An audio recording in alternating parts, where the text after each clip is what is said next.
Ta-da! Da-da-da-da. Hello. So, a recap of last time.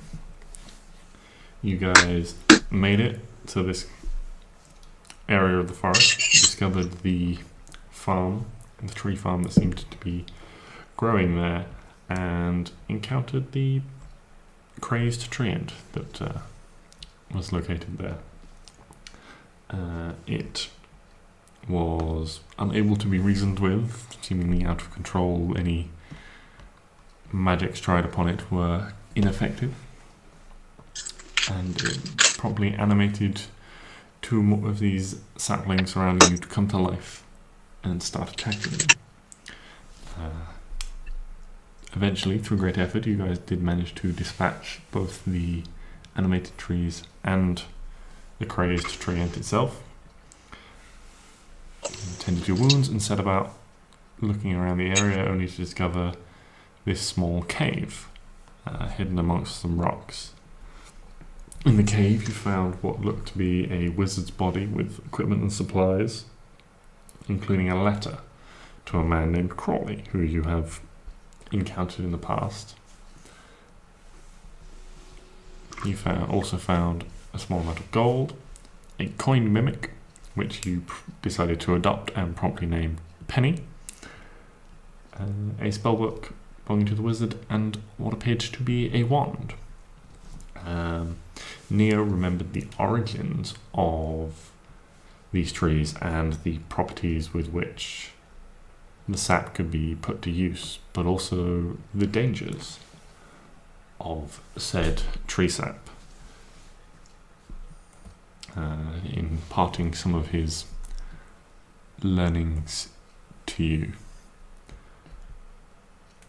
As you exited the cave, you discovered a large black drake resting on the ground, gnawing on one of the saplings of the bitter black trees. And that is where we pick up. Stix is barely out of the entrance to this cave, everyone else inside, and this large black drake, this almost sort of alligator Komodo dragon type lizard, large black scales, thick looking hide, is sitting quite contently on the ground facing away from you.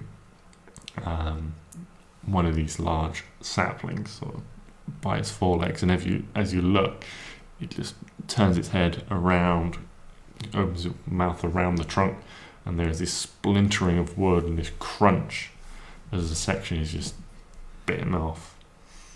And it starts chomping down on it. And as you watch Stix, captivated by this for a moment, you hear the plod of more heavy feet coming through the thicket of trees around the edge, and you see another drake appearing. As it pushes its way through, the creature on the ground quickly turns, its head snapping over towards the new beast.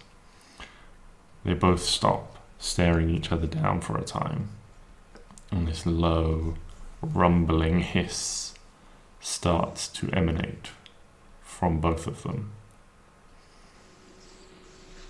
They start, the one lying on the ground abandons its tree that it was chewing down and stands up. You can see as it moves, it moves with this sort of twitching frenzy. Its head, while focusing on the other drake before it, its tail is constantly swishing backwards and forwards, gouging lines in the earth. And the other drake, by comparison, is very still, moving very slowly. And as they approach each other, this hiss, this low, rumbling hiss, emanates from both their throats. And there is a pause.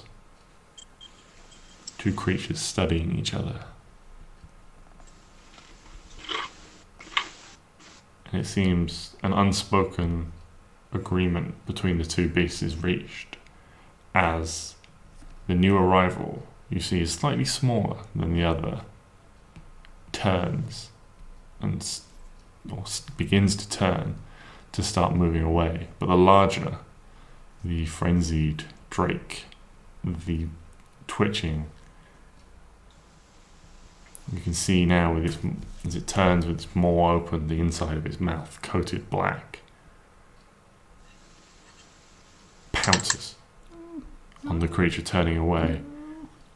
Claws tearing in, blood hits the ground in gouts as it pounces on it and tries to wrap its teeth around it, and snarling, ripping, tearing as the two roll over and over each other. But in a matter of seconds, the larger, the frenzied creature, moving erratically and at speed, grips one of the forelegs of its opponent in its mouth and rolls over and over. There's a ripping of flesh and a gout of blood, and a limb is tossed across the earth. Hobbling now only on 3 legs, the creature tries to back away, turning onto its side, using its tail to lash out, trying to defend itself. But again, almost having no heed for its own safety, this creature takes a blow, and you hear a heavy crack as a large, scaly tail impacts with the side of it. Whether it felt the blow or not, you can't tell. It doesn't seem to react in any way as it bears down on its opponent, pushing it with its forelegs now over, down onto the ground. Its jaws extending open wide, wrapping around its neck and head, and with a big crunch, the body flops limply to the ground.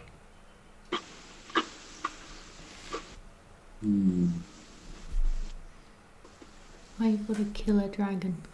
The drake turns and roars, letting out a gout of flame up to the sky. Oh shit. Before turning back and settling down almost immediately next to it, grabbing an entirely different tree, turning its head, wrapping it around the trunk, and with a tearing, splintering, snaps the trunk off again, drags it to the ground and begins chewing it once more.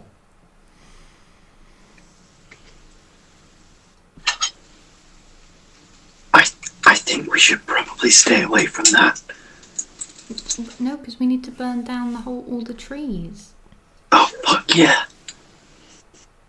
So we need to wrap him up in some leaves and then get to work. I cast Entangle. You currently can't see. Ah, fucking shit. Only Stix has his head is emerged out. The rest of you are sort of making your way through this I think narrow gap. during the fight, I probably would have tried to, move myself. Is it a situation where I could potentially move myself back in? Yeah. So that we could all have a look. So, you no, could just. There's no room to stand side by side and look out. Okay. I mean, you could go out and someone could come behind you and they could be like, it's a very narrow sort of crack in this rock that you're having to squeeze your way through. If you left, then someone would be able to have a view. They could come to the fore and have a view out.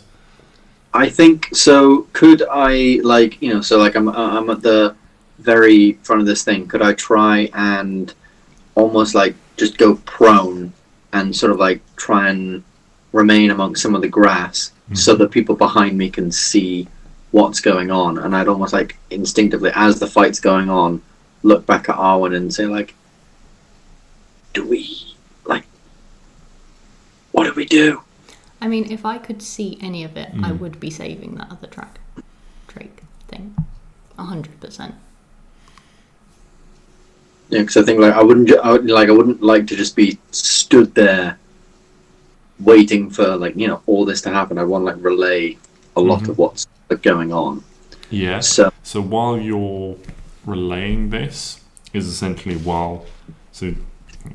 things have gone on, and you can move your way out, and Arwen, you can move out behind. but it's not going to change the outcome.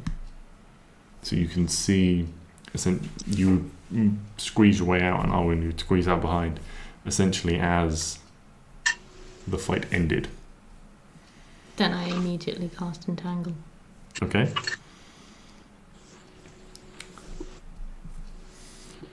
Tell me about Entangle.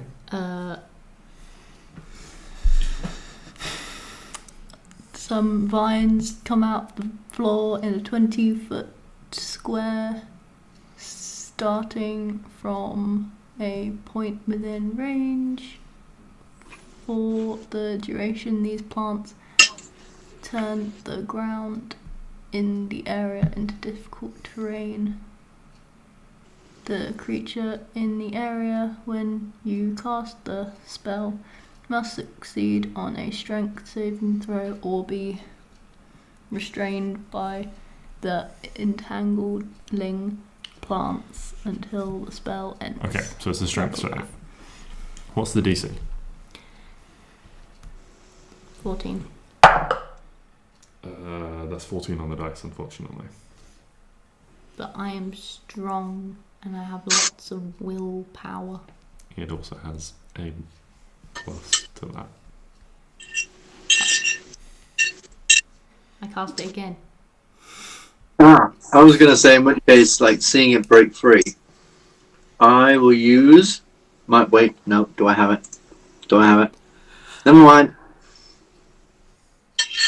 Okay. I don't have it to a spell slot.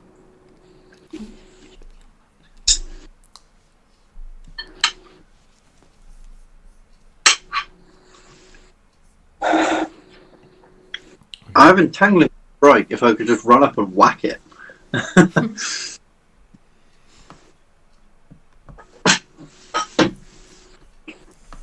Okay. If we get like, where is it?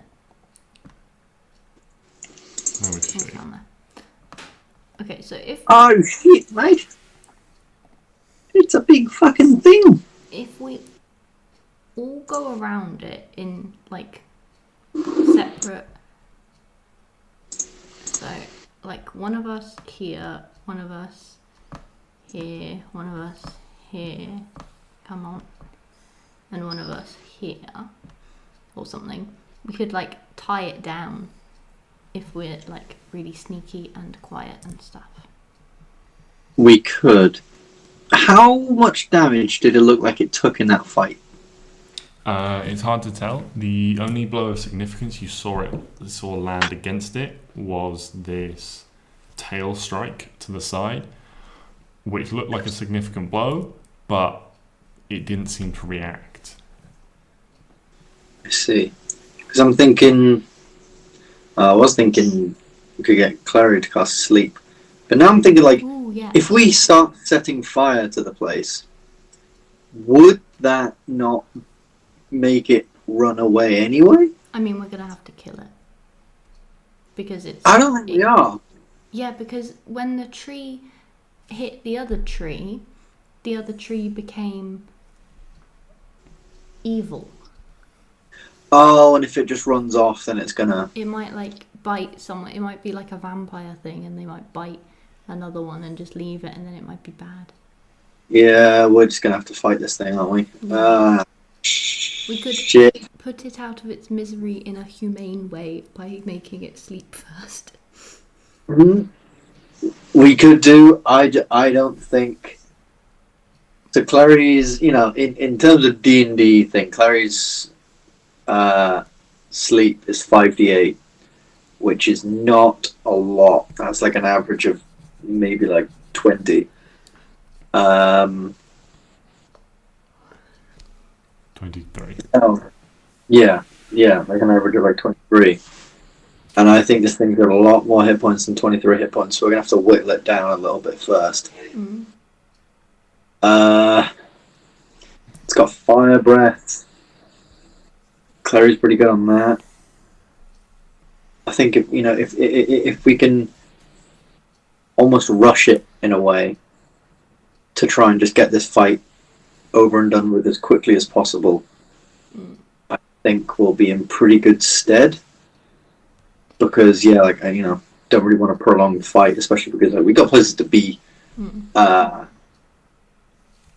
I think this thing can probably deal a fair bit of damage. So if we can try to as you say, at least get like a surprise round on it, sneak up to it, we can probably get something. And maybe like trying to restrain it, I think would also work. It would help. So if I cast Pass Without Trace on us, that'll help in some way. Yeah, that might help us get close. That would probably definitely help us get quite close. Although, is it looking our way? Do we think that we could potentially get up closer to it without us being seen? Jumping down on a tree, I don't think it really cares about its environment. Yeah, it's kind of just settled down. Similarly to when Arwen cast Entangle on it, the only thing that it really did was kind of just like pull its snout free, and the vines just sort of withered away as the spell failed. It pulled its snout free so it could continue chomping down on this. So if we could try and get if we could try and push in for a surprise round and just deal as much damage as we can quickly on it, I think that would definitely help. I've also got stuff like Entangling Strike as well, so if I can get in close, cast that, hit it with a smite, Klari comes in, bam, with the sneak attack. You come in with your bow from afar. Neo, you're not very stealthy, so maybe if you can just hit it from afar as well for the time being and come in when it's already noticed, and then we can try and go from there. I think it's probably the best idea. Okay, let's give it a go. Right. Do it. Pass Without Trace. Bloop, bloop, bloop, Pass Without Trace. Okay. Everyone roll initiative. Initiative. Yes, sir. Initiative. Oh, snap diggity. Oh, Klari, bring it. You had better goddamn bring it. Klari with the initiative +5. Oh, look at us go. Come on. Oh my god. Okay. Who's going first, Arwen or Stix? If we want, we can do it just by thing, or I can roll you for it. Yeah, do that. Let's roll. Just roll, alright, d6. And ciao. Haha. You win. I do win. Well, technically Chantel wins, but I am Chantel in this moment. Look at my beautiful hair. I was about to say, your hair's so lovely. Thank you, I just dyed it. You just can't, it's the light, you can't see it. I got it cut. Yes. I became so much more frantic. Okay, so with Pass Without Trace, I'm going to... Okay. Oh, I could... Well, Klari's first. Oh shit, yeah, Klari's first. Okay. So Klari is going to do the Klari. For the sake of this, that you can all squeeze your way out and start your movement from the Where entrance. Stix? Yeah. Right. So she's here, so she'll go 5. She's going to try and stick to things of 5, 10, 15, 20, 25, 30, 35, 40. She can actually just run up to it in stealth. I mean, okay, so if she was to run straight up to it, would she be, if she rolled high enough, would she get, like, would it, would she get surprised? Would it be, like, with advantage? Okay, so if you want to stealth during combat, you move at half speed. Yes. She can bonus action dash. So then she can take that. If she rolled high enough on a stealth check, Yeah. do you think, bearing in mind, with Pass Without Trace, the lowest she can roll is a 22. Do you think Yes. If dashing up to it. This is essentially what the stealth checks are for, so that you guys can make it to it without alerting it and preserve the surprise round. Okay, cool. Yeah, so she's going to do that then. Also, if she does that, is it like this is all happening at the same time, so then Stix would also technically be stealthy until the end of his turn? Or would it be that... You guys can essentially be like, get into position, wait, 1, 2, 3, wham, is what I'm assuming that you guys are doing. Okay, so we're getting into position first, and then... It's up to you guys. But if Klari hits it before anyone else gets there, that will break surprise. Because it will have been hacked and be alerted. Clary's actually going to go behind this tree. Okay. Going to wait there.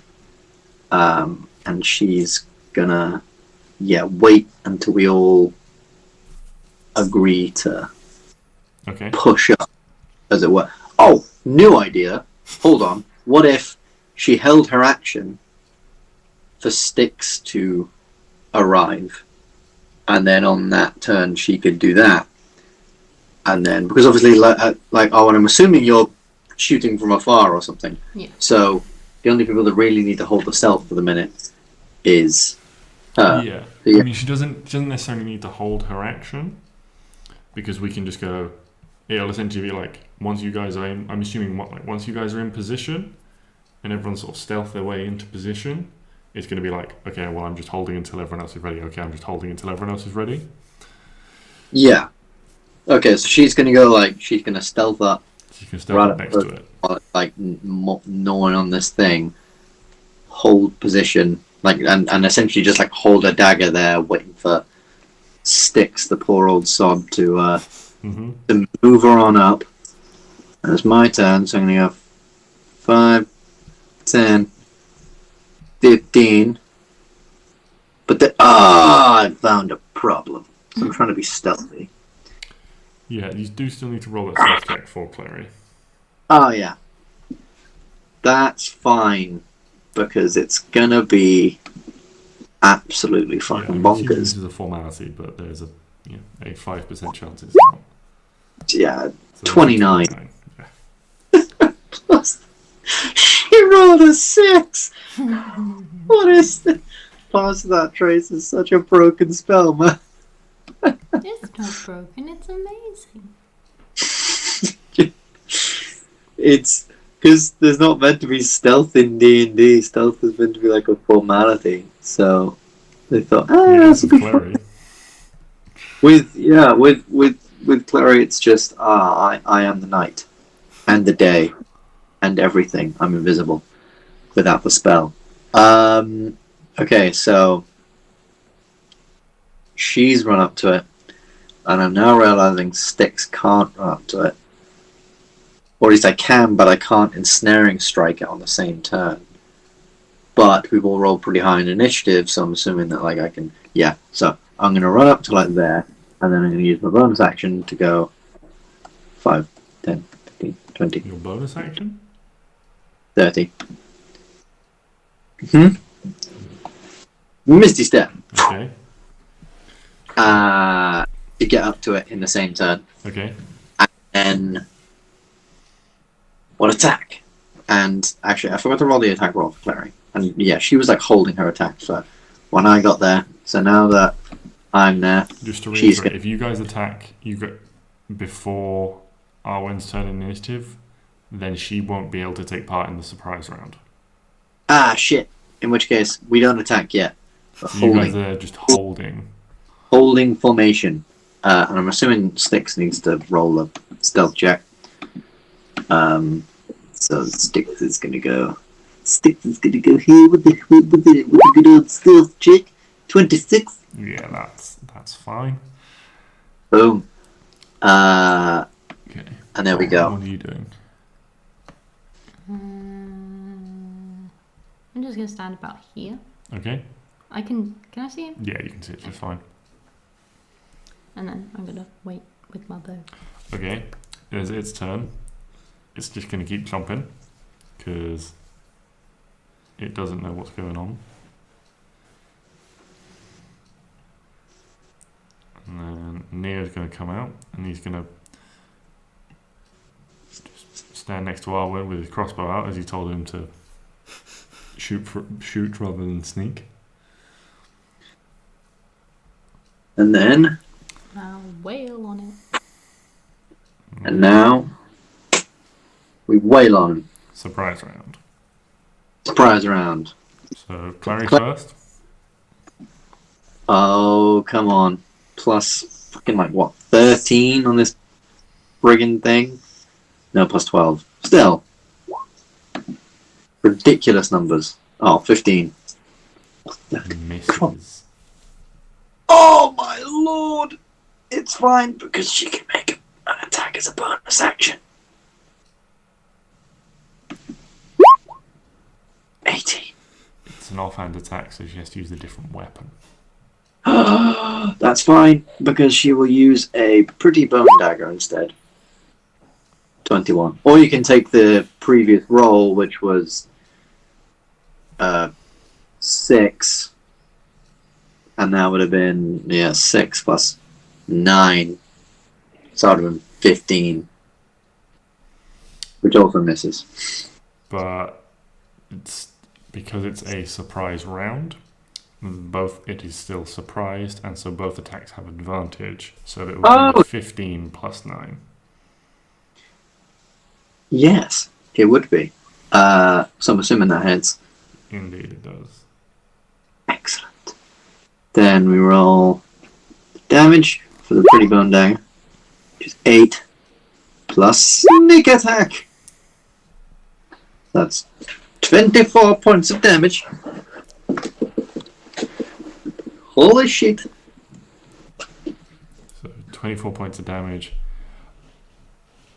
This thing has an incredibly thick hide, and as Klari plunges his dagger in, the first one sort of hits one of these like spiny knobs on the back of along its back, and like skates off, so she quickly tries to drive the other one in, trying to aim between them, and even so, this dagger doesn't split skin or flesh as much as it looks like it should. Shit. That's fine. And then she's gonna move 5, 10, 15. No, 5, 10. There. Try and just edge around. I know that it's a surprise round, so advantage doesn't really matter, but she's gonna do it anyway. And then I'm assuming it's Stix's go. Indeed. And he is going to Sword of Threekdir. And he's going to bonus action and Snaring Strike. Which is a first level spell. I thought it was a second level spell. There it is. Next time you hit a creature with a weapon attack before the spell ends, a writhing mass of thorny vines appears at the point of impact, and the target must succeed in a strength saving throw or be restrained by the magical vines until the spell ends. A larger or larger creature has advantage on the saving throw if the target succeeds on the save, the vines shrivel away. You know what? I'm trying it anyway. I don't give a fuck. While restrained by this spell, the target takes 1d6 piercing damage at the start of each of its turns. Creature restrained by the vines, or one that can touch the creature, must use its action to make a strength check against your spell save DC. On a success, the target is freed. Boom. I'm doing that. Don't care. Going for it. And then... Whabam! Oh, nice. Double continuity. Yeah, that hits. I'm also going at this two-handed. Now, I can put my shield away, so be more stealthy. A bit more damage, yeah. And it's disappointment. Disappointment The classic all around. two-handed. And I'm of course putting smites into that. So that's 3d8 because I'm going to use my other second level spell because I want this thing very quickly dead. So it's 19 damage. Okay. On the first hit. 6 is halved. Not, so it's 16 damage. 6 is halved, even because my weapon's magic. Yes. Shit. Run. And another 23, which I'm assuming hits. So then, two-handed. Oh, finally! 15 damage. Half to 7. And another divine smite. Oh, that's not bad. 9. So that's 24 damage. So 7 plus 9 is another 16. Yes. And that is my turn. Did it pass its strength save? What's your spell save DC? 16. Natural 19. Jeez. Bah! You make me sad. Well, there we are. That was my turn. And it's made me incredibly sad. Okay. Arwen's Oh, and after I've hit stuff, then I'm going to take out my shield. Okay. Yeah, you just speak the command word and whoosh, the shield appears from this bracer on your arm. What are you doing, Arwen? I'm going to cast Hunter's Mark. Okay. And shoot the thing. So you are now concentrating on Hunter's Mark, yeah? Excellent. Mark it as your target. Roll to hit with advantage because it is surprised still. Oh. That misses, unfortunately. You line up this shot, and as you cast Hunter's Mark, the arrow just blink hits one of these hardened scales and bounces off without effect. Can I do it again, please? Yeah, you can do it again. Do I get advantage still? Or... You still have advantage, yeah. What an exciting day. What a lovely day. For God's sake. So you fire these 2 arrows in quick succession, but unfortunately both of them blink, blink, and haven't quite found the fleshy joints in the armour. Well, that's just annoying. Now I need to double check. Piercing damage doesn't work. Slashing damage doesn't work. What if I bludgeoned it to death? Tonk. It's just seeing stars above its head.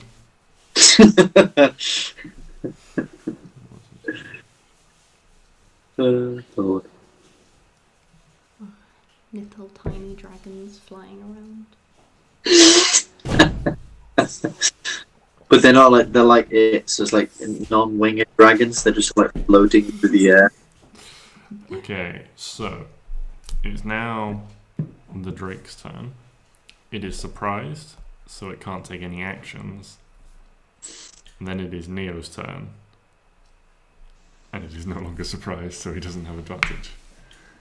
That's fine. Neo's a badass. I'm sure he'll do perfectly fine. He rolled some numbers. That's good. He rolled. You Poor. it was letters. It would.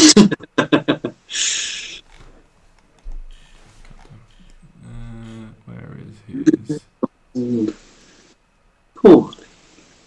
Unfortunately, he also, like Arwen, misses. Again, you hear this like thrum of a crossbow, and this bolt flies out and just shatters as it hits the side. This thing is an incredibly thick hide, it seems.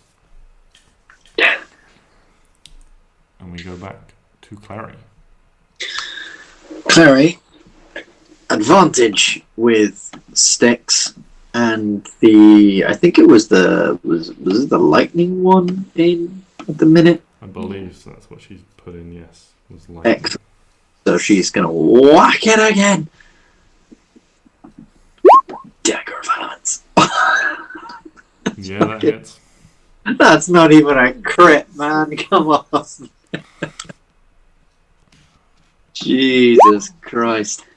That is 10 piercing damage. 10 piercing damage halved to 5.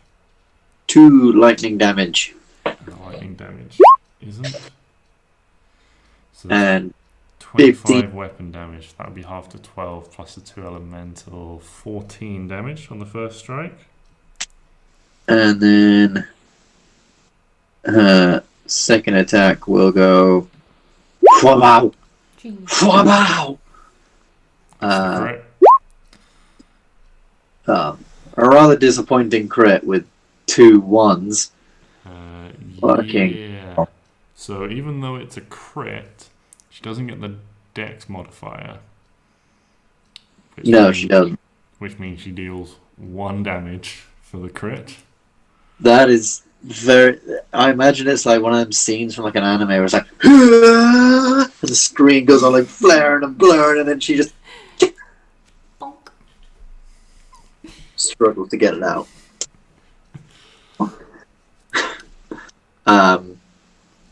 Anything else on Clary's turn? Clary will then She's be doing sad. down. That is true. She does Didn't roll hit a d20 for the crit. Not a d20, a d8. Oh, D8. Is it? D8. 4. So on a 4, that's the wrong set of notes. Let's try that one. So maybe not so much that she was trying to stab it, more this crit comes in and she's like turned the dagger around and like hit it with like the pommel on the top of its head, like quite close to the eye, and it's like sort of dazed and is now like sort of like its eyes like sort of twitching. So yeah, it's dazed and has disadvantage on its next attack roll. Oh, yeah. Oh, sweet. Cool. Nice. I like it. And then I'm assuming it's Stix's turn. Unless it has. Stix comes after Clary. And so I'm going to. Did I mark that off? So it was the first level spell. Wait, no, I did mark it off. So the first level spell and the second level spell. Do we use another first level spell to try and fuck it up? It just feels mean. It does feel rather mean, doesn't it? Like, we need to get rid of it, but we don't want to cause it too much pain. I don't like terrify it, so Wrathful Smite's out. You don't want to push it into Clary and knock her over, so Thunderous Smite's out. And it's really fucking strong, so I'm smart. You know what? Just gonna smite it. Just gonna whack it. Just gonna smite it. Give it a wonk. A wonk? Just gonna give it a wonk. 26. 26 hits. Fuck yes. Oh, sweet. 100 and 200, but the same. And then. 11.5 to 5. Oh, don't say things like that, because then you're just making me think like, oh, so I should add smite onto that, shouldn't I? Yes. Give it a bonk. I won't for that one. Okay. But yes, I will. Yes, I will. Yes, I will. Yes, I will. Okay. I have 0 restraint. My other second level spell. My only other second level spell. So that's 13 damage total. boom. Because that was 3d8. I rolled 2d8. So So 16 plus 5, 21 damage total. from the first hit. And 25. 25 hits. 6 damage. After 3. But then 9 damage. So that's 12. Get fucking wrecked, Mr. Thing. Yeah, so you guys have come out, you've crept up on this thing, and you've just gone bam, bam, bam, bam, bam, bam, bam, and this thing is like, and it looks like bloodied and hurt from all these cuts and things, but it's not showing this in its movement. It's not showing signs of feeling the pain from these wounds. Is that everything, Stix?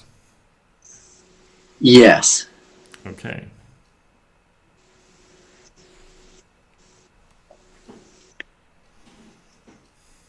Arwen. That misses. For God's sake, what do I have to roll? Well, I'm not telling you. It's above a 15. So Oh, again, this no. toughened hide as your allies dart around, you're just having trouble 9. trying to Oh find the God. fleshy openings in its armor. And these 2 arrows just shatter Oh, against the sorry, side. didn't mean to do that. It's fine, just get the Not battles out of even the way. still at 12. It's all just bad. This is just sad. It's just sadness. Okay. It is sadness. Anything else on your turn? Any bonus No. actions? No? No. Okay. Just cry. Just crying is a free action. Yeah. Alright. Now it is its turn. Let's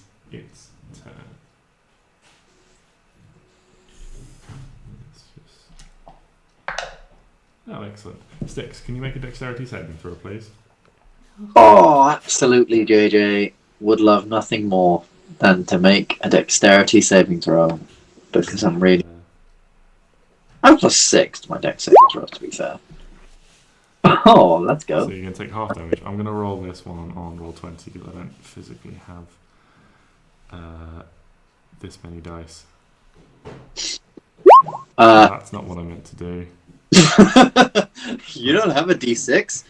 You can't, but you can. I'll roll one less, so you can add the 1 damage as well. It'd be nice. So that's 52 halved to 26. Is this damage? some kind of like fire breath? Yes, as it turns towards you and opens its maw and just this incredibly when you see shooting out up to, it's not a cone, it's a line, a straight line over Stix, and blast to the north, just 60 feet in a straight line. Stix, So how much damage is that? Sorry, 26. so yes, 52 half to 26. So you see Stix throw himself to the side, his armor is singed and blackened. Oh, that's not nice. That's really... Oh, that's not nice. You have not taken the Drake from Bolo's guide, because let me tell you, those shits are disappointing as fuck. And then I need one of those. So then it charges. What's its movement speed? 40. It charges 5, 10, 15, 20, 25, 30, 35, 40. It then charges 40 feet. Like after breathing his fire, just like his head like whips around, almost as if. And you remember seeing the treant almost like it was reacting to things that weren't there. This thing like head whips around before it snaps up in a direction, no longer looking at you, Stix, and just charges 40 feet. Act of opportunity? Yeah, you and Klari both get attacks of opportunity. Fuck yeah. Both with advantage as well as when it would leave your space, you can. Mm-hmm. I'm gonna just whack my sword. 28 hits. Yeah. Yay. 10. So I'm not adding anything onto it. 5 damage. Because I have nothing to add onto it. Oh no. I have 1 first level spell left, and it's in case one of us goes down and needs to be cut off. And Klari will whack it with the elemental blade, elemental dagger for Yeah, 28 also hits. 10 piercing and 4 elemental, 4 lightning, So 9 damage total. and sneak attack because the van. So So- 23 half to 11, 11 plus 4, 15 total. Yes. So that is 100.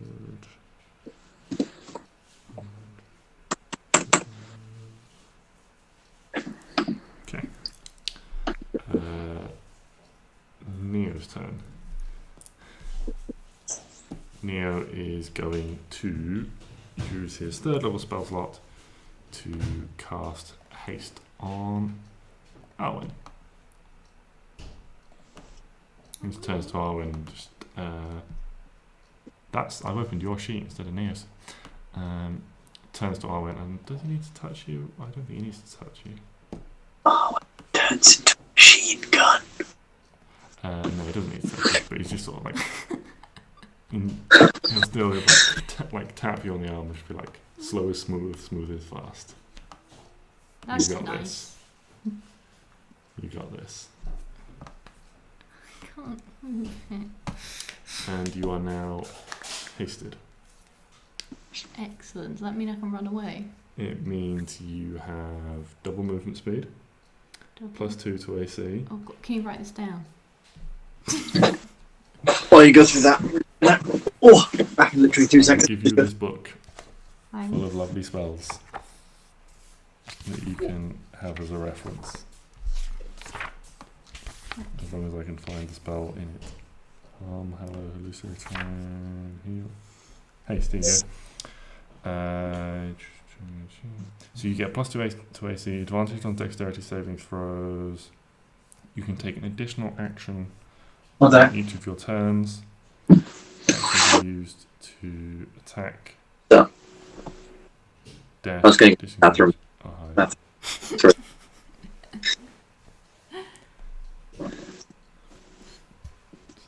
there you go. that one. Yeah. And Excellent. Neo is now concentrating, and that's what he's going to do on his turn.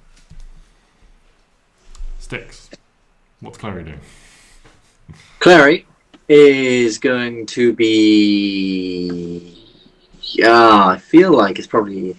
She feels like, in her wiseness and her intelligenceness, that it's probably resistant to fire. So her firebolt is probably out. So instead, she's going to run up to it. 10, 15. Now, how is it looking, like, physically? Like, bloodied, but still moving. It didn't seem too hindered by its wounds just yet. Then she is going to run up to it here and is going to, so that was 5, 10, 15, 20, 25, 30, and she's going to attack it just once with her elemental dagger. 17. 17 misses, unfortunately. Crap. Then she is going to bonus action. 5, 10. Just back here. Okay. Disengage. Then Stix. It's going to go 5, 10, 15. 5, 10, 15, 20, 25, 30. Actually, 30. I can make it there. Stix is going to whack it twice with his weapon. You know what? I'm going to try something. I'm going to turn my weapon into a hammer. Okay. And I'm going to try and bludgeon it. This will make no difference because either way it's halved. Either way it's like half of the damage that it would have thing. Nope, doesn't hit. Does hit. Don't ignore that damage. That damage doesn't count. It's a D4. 2 plus 1 is 3. That's 7 damage. Which is half Is the that- 3. Fuck! And Stix is going to stand here, looking absolutely terrified. And then Ben is going to nip to the bathroom. Okay. Back in 1 second. Oh, wait. Okay, I have an extra thing, right? You have an extra Okay. action. Yeah. Lovely. That's lovely. Lovely.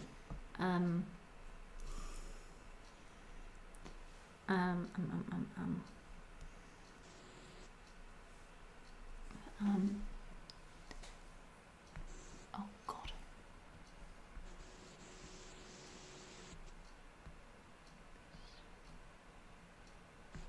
Okay. 5, 10. Can I summon my spirit, Mm-hmm. then take my action, Mm-hmm. and then the spirit will then take its action after that? What does it say for your spirit? That it takes an action after me. Yes. After So you hold it. complete your turn, and then it goes. Okay, excellent.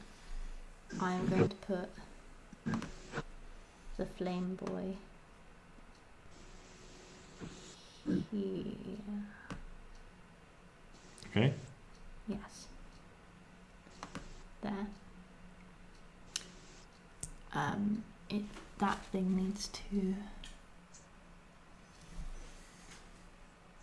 make it dex save. Okay. Dex save. It's a 14. Against my thing. Mine's 14, isn't it? Yes. Yes. So it passes. Why does it pass? Why can't it just fail? Because equal is pass. Why? The same with AC. It's the same for you when you make saves against. Yeah, but it's still stupid.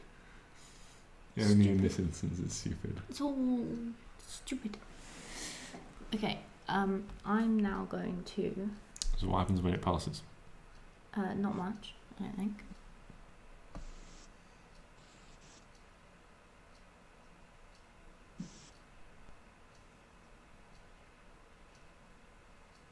No, nothing. Nothing. Okay. There's no half damage. Okay. Then I'm gonna go. Oh, Christ. So that's one of your actions. Yeah. Yeah, summoning my guy is one. How far can I run? Jesus Christ. Is it double? Yes, your movement speed is doubled. I'm gonna go. Do you want to zoom out on the map?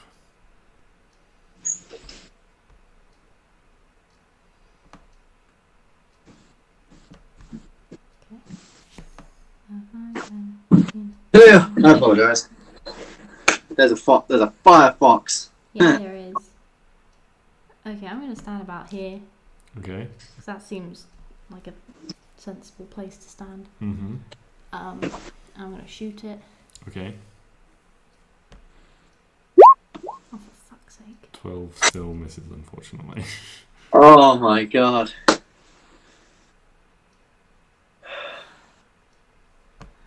Fucking hell. When she summoned her Firefox, did it seem that it was so they take things take damage? It made its dex save, so it took no damage. Made it. Right. Okay. And then the fox is going to flame seed. Okay. 9 misses. Eat flames.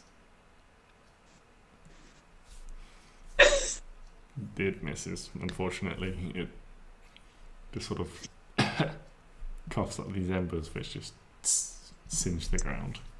It's still finding its fiery feet. I told it to eat flames. I want to eat flames. Fine. Okay.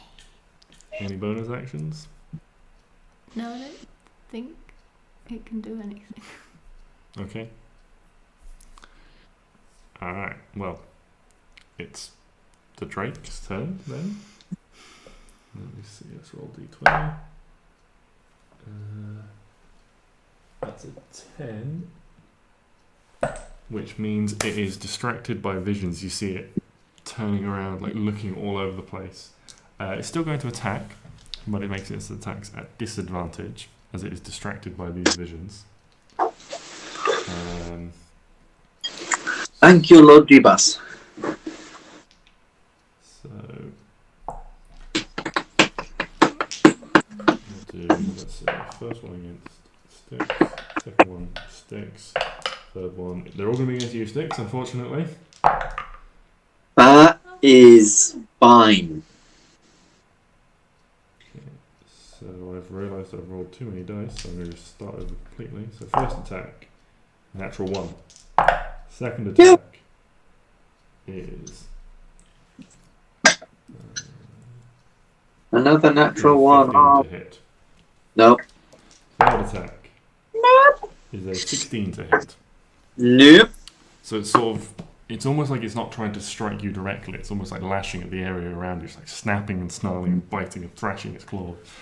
But you're almost not having to dodge as much or block as much as you think you are. As these blows aren't even landing on you, again, you think it's almost like it's distracted by visions. It's going for all targets that aren't there, or it's going for you, but maybe it's seeing more of you. Nice. And then, because it rolled that, it's going to go 3. But I don't want to run off the map. So it's going to go 5, 10, 15, 20. It's just going to run in that direction. We can't let it get away. So anyone in melee can make an attack of opportunity. Can I eat it? You can attempt to. Yum. Yum? That hits. Oh my god.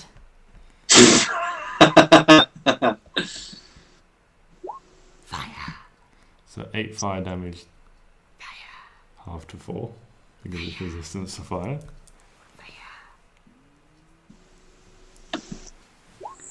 Eat flames. Oh shit! And unfortunately, Stix, it's a little too erratic for you as you're trying to dodge out of the way of all these attacks, and you miss with your strike.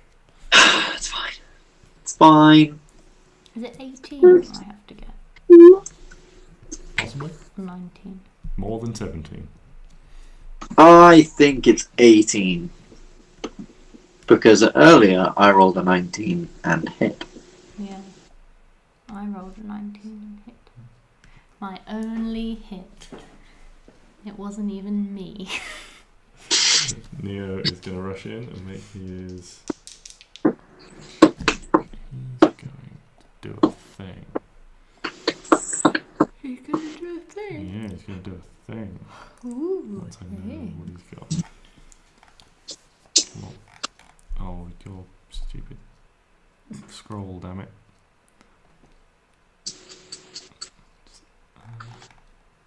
Where? There it is. Channel divinity. Channel divinity.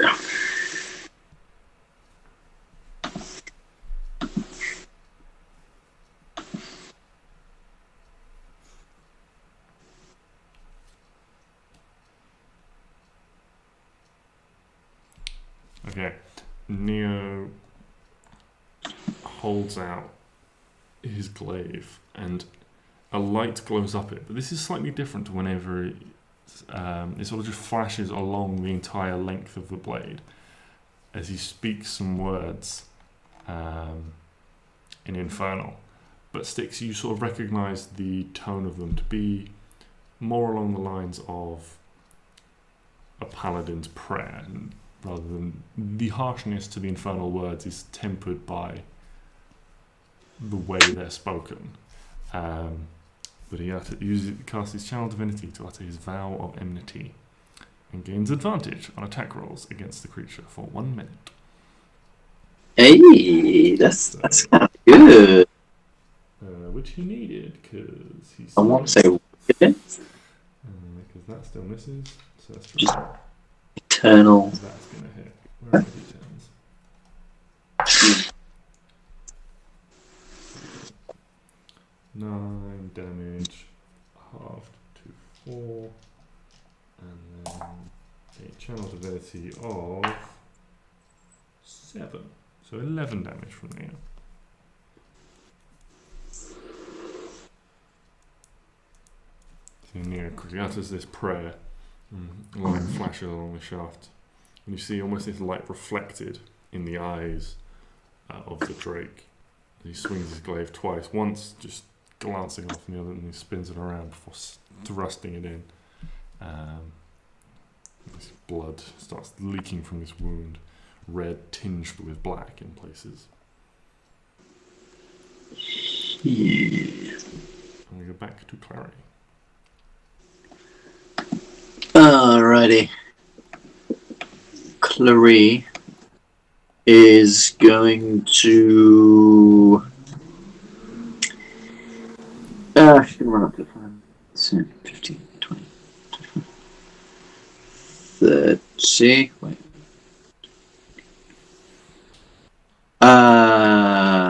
35. And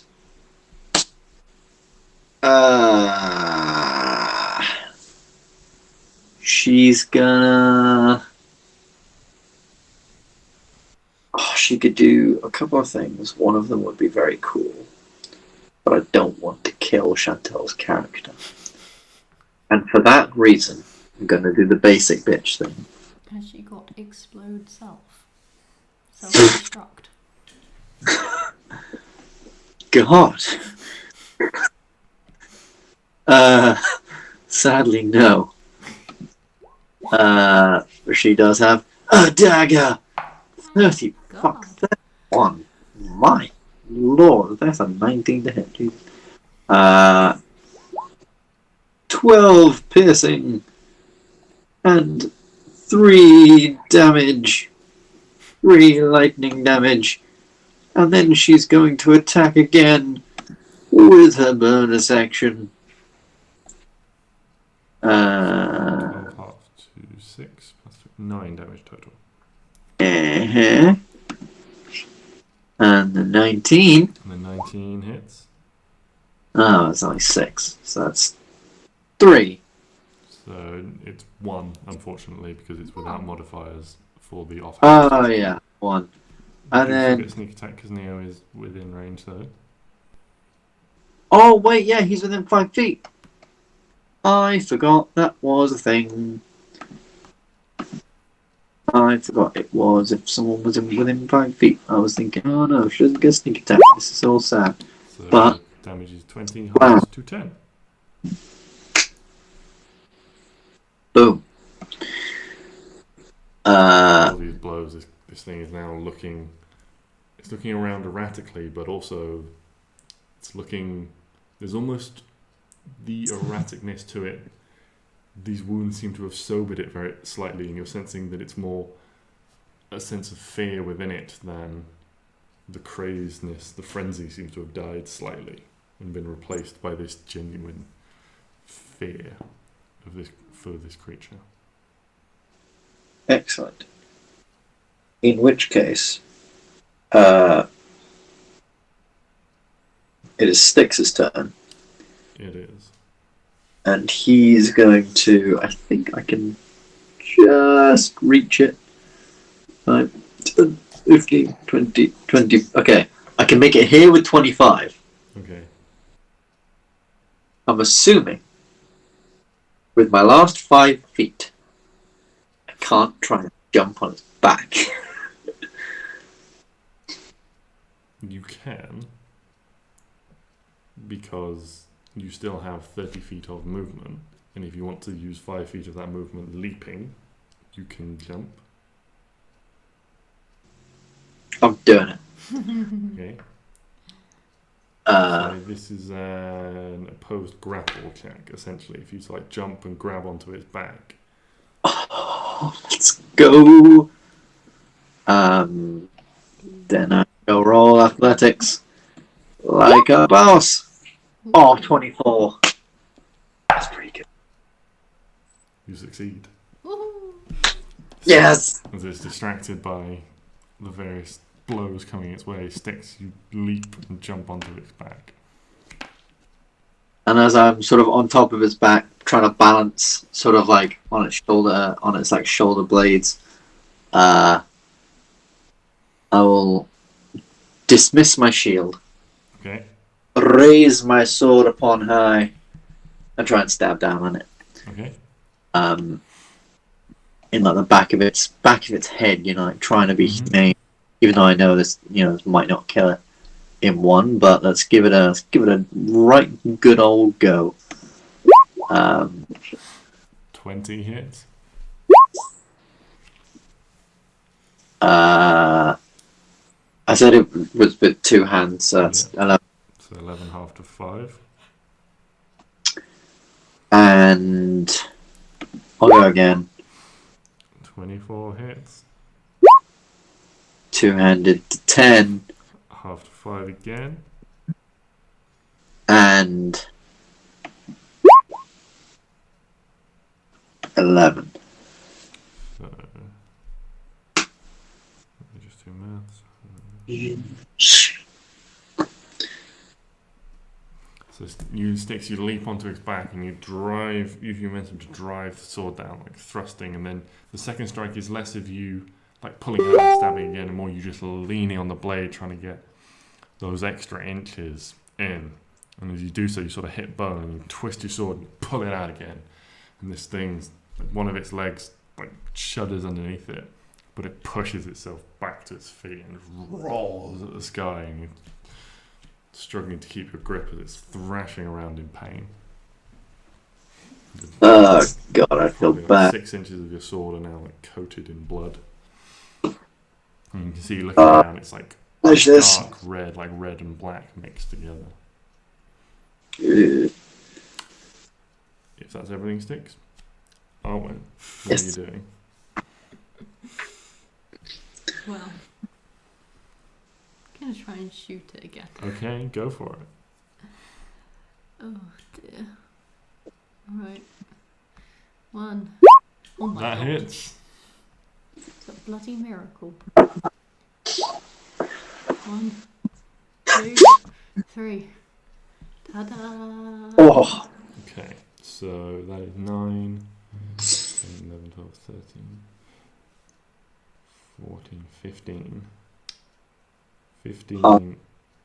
to Is 7. Hunter's Mark magical damage, or is it just additional It is. damage? The way I've always viewed it is that if it's done with a magic weapon, yeah, just additional weapon damage. So if it's Okay. done with a magical weapon, it's magical damage. Right. If it's done with a mundane weapon, it's But it's mundane additional da- piercing but it is- damage. piercing So damage. it's Yeah, 15 halved to 7. yeah. Wait, wouldn't it be 9 is fine, and then the Because it's all 6 piercing damage. That's So the piercing all damage. halved, unfortunately.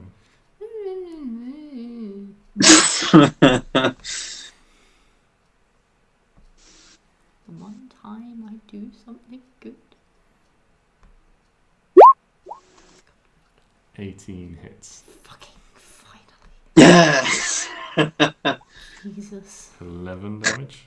Halved to 5. So 15 damage. Halved to 7. I can do it again. Arwen, What? I was dead. how do you want to do this? I was dead. Bye bye. Humate. It's just gone, into its. Just. And then. So everyone's a bit distracted. You haven't seen Arwen for a little bit. You're wondering what's happened, where she's gone, and then just out of nowhere, as you're like riding this thing's back stick, you just pull your sword out, and it's like it rears up, roaring its pain. And Arwen takes this opportunity to just crouch down between the trees, lines up, and fires 2 arrows in very quick succession. Just and the roar dies in its throat. And just ground shakes, and his body. I mean, talk about stole your kill. I mean, me and Clary over here doing our part, doing our bit. I help. Ugh. I help. Well done. Now that my fire thing didn't die, it can now set fire to the trees in a controlled manner. You know, that's actually not a terrible plan. Yeah, Just gonna prance through the trees all just elegantly. prance through the trees. Poor Oh, just like trees. running around, like just stick like is it like a fishing pole on its back with like something dangling in front of it, and just let it go around and around. Like the dog from the beginning of Mulan. Yeah, how it feeds the chickens. It's just got a bag of seed on its back. It's Are just- you just letting it run wild? Well, no, I'm gonna tell it to do it in this section of trees Right. and like do it in like a square spiral. You're just going to let it go immediately? I'll probably tell everyone, maybe don't be in the way of the fire. Okay. Before it goes, I'm just gonna say, look, we should make sure that there aren't any areas we think the fire could spread badly. Mm-hmm. Because if we start a forest fire, that could be very, very very, very, very bad. How much In a is the gap forest. between? It's pretty close. Oh, is it? I thought it was like really long. No, there is, like, the area where this was, the trees that were in this area had been Oh. uprooted and laid around the edge as like a screen, and everything in this area had been sort of filled Oh. quite densely. Okay. Does anyone have an axe? So these, No. I have a sword. Anyone got like a trowel that we can dig up trees with? And yes, I know I said a trowel, but you know, just No. I'm thinking like, is there a quick way to just like will acid melt them? yeah, you could use acid to eat away at the bark and trunk of a tree. How much acid would it take? It would take a fair bit of acid. You'd have to cast a, I should just go like all the way I around? mean, depending on what level of spell you were doing. No, I'm just going to use Hugo as a spray bottle. Hugo has maybe got enough energy to get through one sapling. Excellent. You can contribute with that. Okay. You could, yeah, that's him. So he's getting that one, and then I think I'll just spend some time like going around, making sure that there is, like a good gap between the trees. So that if these aren't massive trees, they're not like great oaks that you're having to fell to create a fire break. Oh, okay. These are sort of like 4 to 6 inch saplings. I mean, not even, so they are maybe sort of like maybe more 3 to 5 inches wide at the most in their trunks. Oh, so you can easily just kick them over. No. Like that thick? not quite kick him over, but I imagine we could probably with my sword, I could probably take it down. It's a tree. Yeah?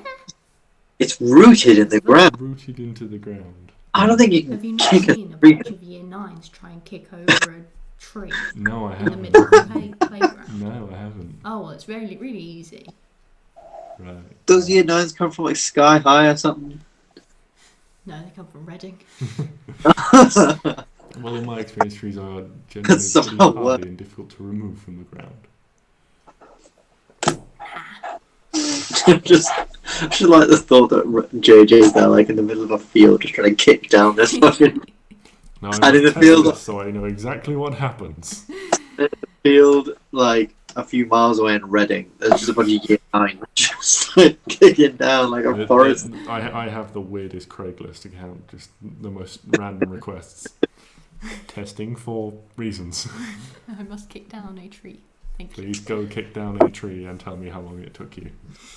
But I mean, I've got a sword. Yeah. I could just. Yeah. Like, it takes a bit of time, but you guys, And by this point, the day's worn on and it's starting to get later in the day. You're all feeling pretty tired from these fights, having taken the wounds that you did. Neo, again, what seems to be Teflon today and nothing hurts him. But you can go around and take the time to chop down enough of these, like take all the sort of long limbs off them and things like that. So then there's a decent fire break. And then Arwen, have you got a name for your fire spirit? We're still workshopping. Still workshopping it. What about Ron? Ron? Yeah, No. Ron the fire spirit. No. What about Fred? No. Fred the fire spirit. What about What about Bob? Steve. Bob the blazing one. No. Seedy? No. No.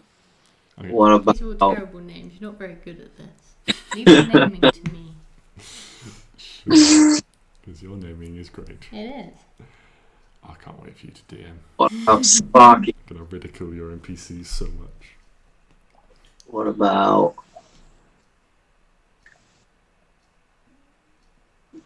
Smoky? Okay. Is there anything anyone would like to do before Arwen releases the wee bear boy. Imagine Arwen's there and it's like a dog, like a raring to- greyhound waiting to run. Yeah, or it's like when you see those videos of like people holding dogs above water, and it's just like ready to go.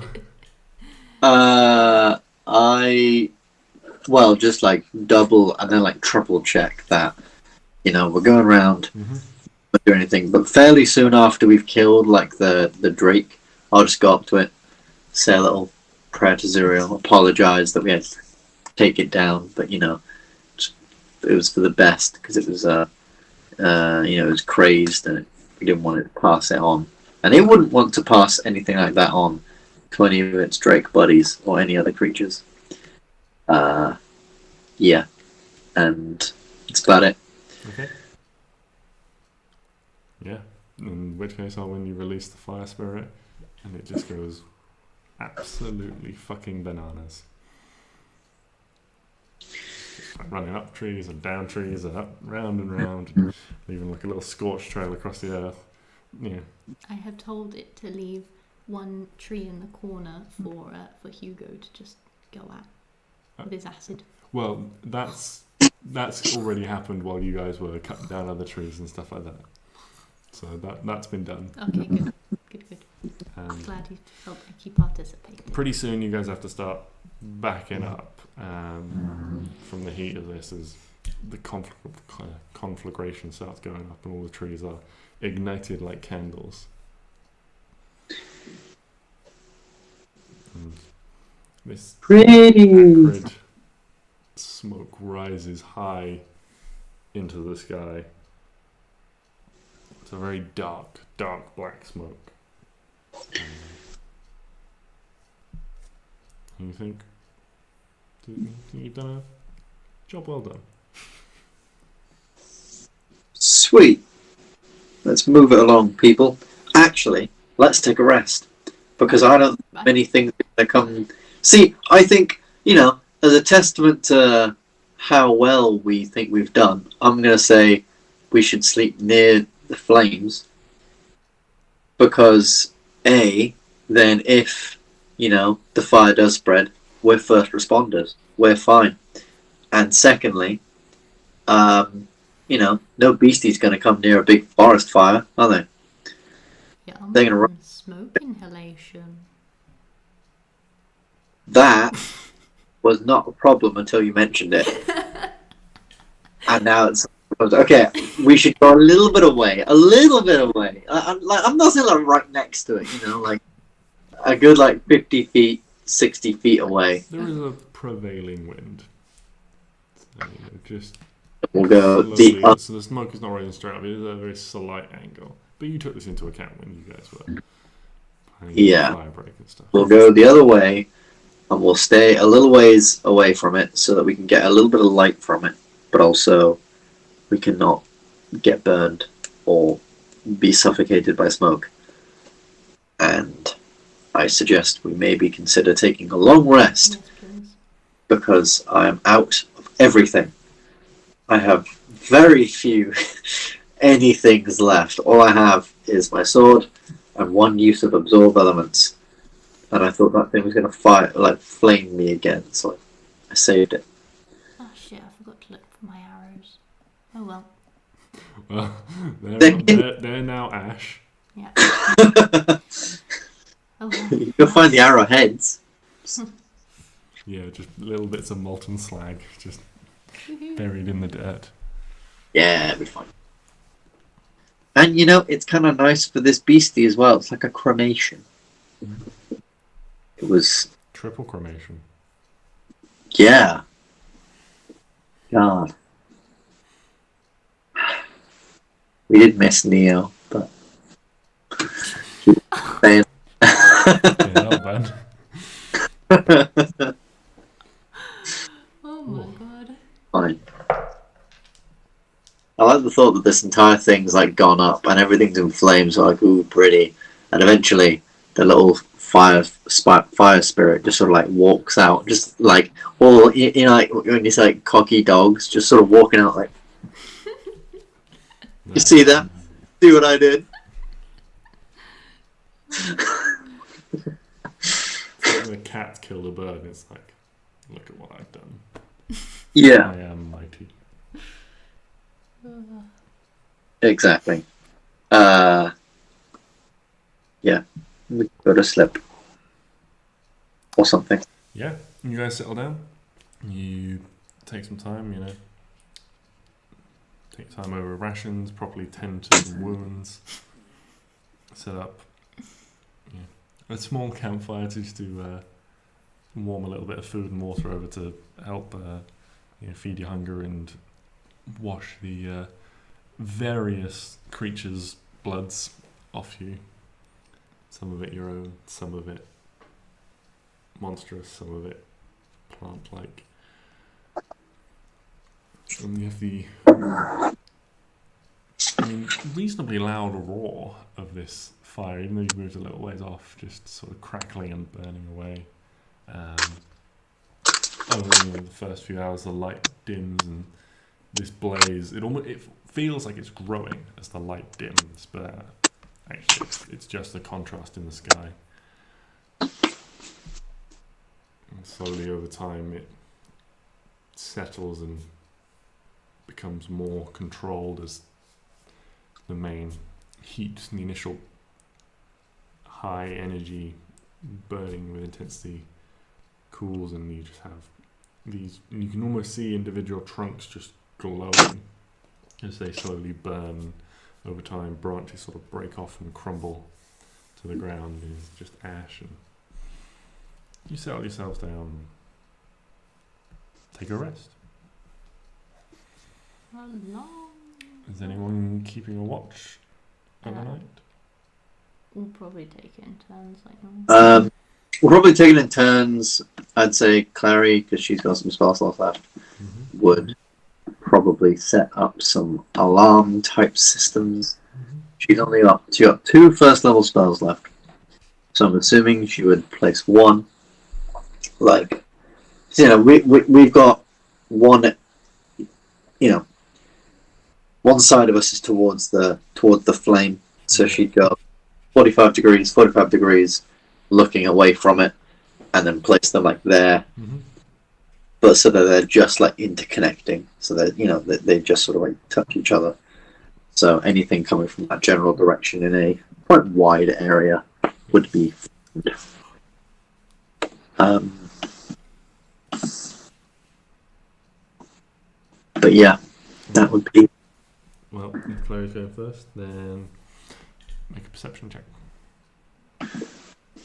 Oh, she gon' make perception check. She gon' make perception check with +1. Oh. It. Klari gets a little bit fire happy and just sort of, although she's supposed to be watching away from the fire, just sort of turns and just watches the flames flicker and dance, and just gets absorbed watching the shadows dance and move. And then before too long, realizes she's been distracted and wakes up the next person. Who's next? I'll go next. Okay. Make a perception check. 17. So you can see quite a ways. It's as the fire dies over the course of the evening, the glow slowly diminishes, but it's providing good light around you. It's a little bit harder to sleep at first, but it seems pretty bright in some places. As Stix said, you're not expecting to see much, and indeed you don't. There doesn't seem to be beasts or anything like that prowling the area. But you almost feel as if there's an absence to it.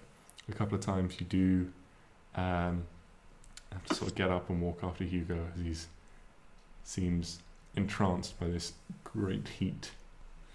And sort of wanders over, and he's like, he seems alright, but you're starting, you have to kind of sort of grab him and pull him back as it starts to get quite hot for you in the proximity to this heat source that he's getting. And you feel like as you sort of step away, like the coolness of the air around you compared to where you were. Your skin feels a little bit cold, and cuddle up with him to try and stop him wandering off again. Stix, are you going next or Neo? I'll go next. Okay. I'll go next. And I will roll Perception in the burn. 11. Your watch passes, like Klari, seemingly uneventful. You watch the fire and make sure it's not out of control. It's now getting low again, and while you think it will continue burning for quite some time, you're confident that it's no longer, unless something else happens, it's no longer a danger to lighting the forest on fire. And Neo takes his watch. Night passes, you awake and can take a long rest. Oh, You'll click that shiny long rest button. thank the Lord. Long rest. Long rest. Oh, wait. Oh my god. Oh. Okay. You know, for the little things on the side, the little things that like can like, you know where you can put like arrows and stuff like that. The little bit. You click the little cog, right? There's a little thing which is reset on, and you can go short rest or long rest. Oh my god, that's brilliant. I was That about to say, I wish so you changed good. Use PB. Let's use PB. Proficiency bonus. Proficiency bonus, I guess. Can I get... Oh, that is. Oh, they have done everything with Roll20 recently. Damn. Oh, it works. That is sick. Does it reset on a long rest? Your wild shape. Yeah. Have a player's handbook. Thank you. Pretty sure it is long rest, but I'll just check.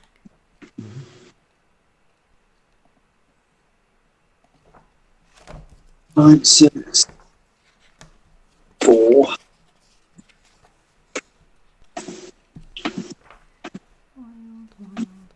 Oh shit. You should have another spell. Oh.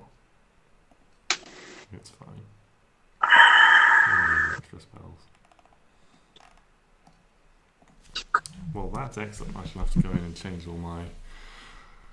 Yeah, I've just added like a couple of things to Stix now because I was like, well, I can't, like Divine Sense, I couldn't be bothered to have an extra thing for. I can just remember, oh, it's as many times as my charisma modifier. And I click a button to re-add it. That's so good. Damn. Roll20. Good job, guys. Good job. Is that going to do it on a short and a long rest? Yes. Hold So on. if you put it on a short rest, I'm just going to go bloop, and and then I'm going to do... if you click long rest, Oh my god, that's amazing. so anything that charges on a short rest will also charge when you hit long rest. This is amazing.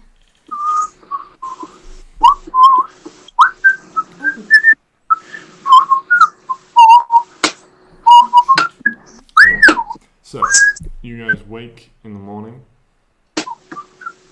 There's still a subtle warmth emanating. There's a bit of a haze in amongst the trees when you look towards, and you pause for a moment and you realise that there's a fine layer of ash has sort of spread itself across the ground. And the smoke, now these trees have burned down a bit, is not billowing straight up into the sky, but it's sort of just being gently wafted across, and with a very slow breeze, and it's just hovering in the air, causing a bit of a haze. It looks a bit eerie because you've got these sort of glowing stumps in this smoky fog. But you set off for the day. You begin, you make your preparations, and you head out into the forest once more. Heading south again, towards the Elion. Yes, I would assume so. Yeah. You think it's going to take you another couple of days to get back there? You can summon your mounts if you wish. Or you can hoof it yourself. It's up to you guys.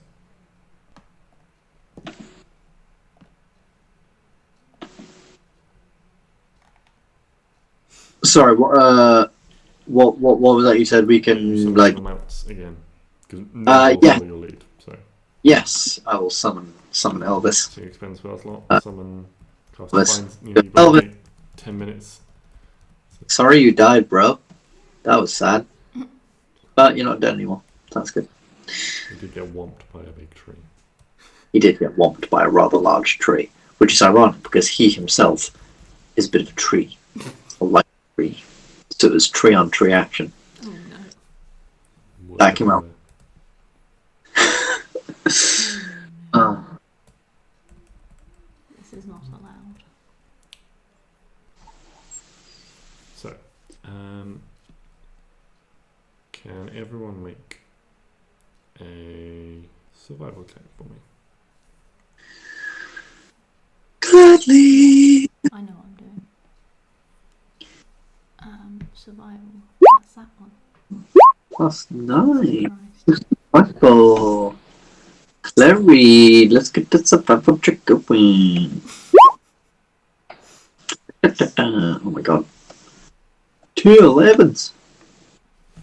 What is this? And a lovely 2 from Neo. Because he's great in the woods. So, you guys head out.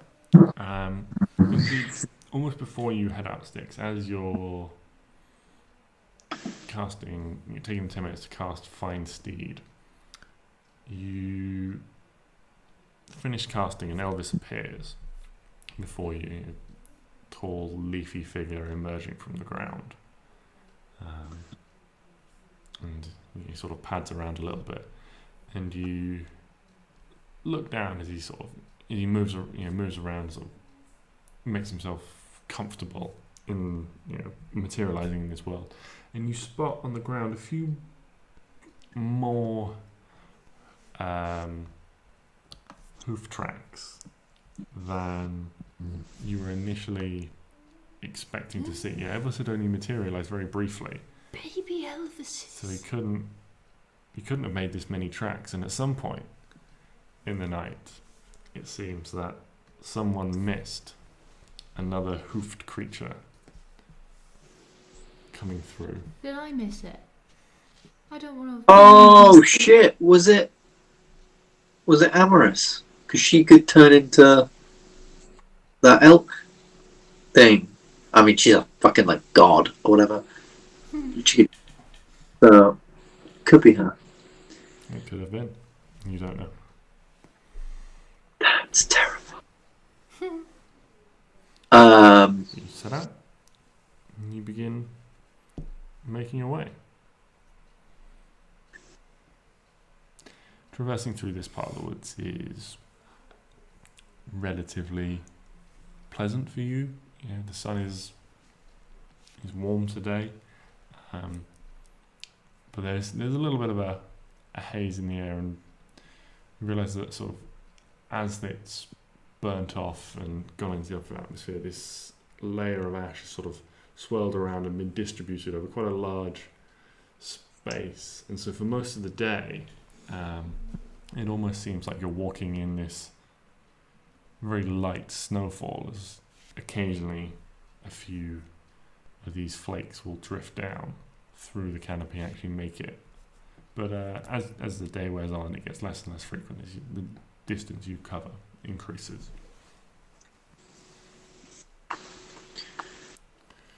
Slowly the day passes, and the evening dawns. You settle for your rest once more.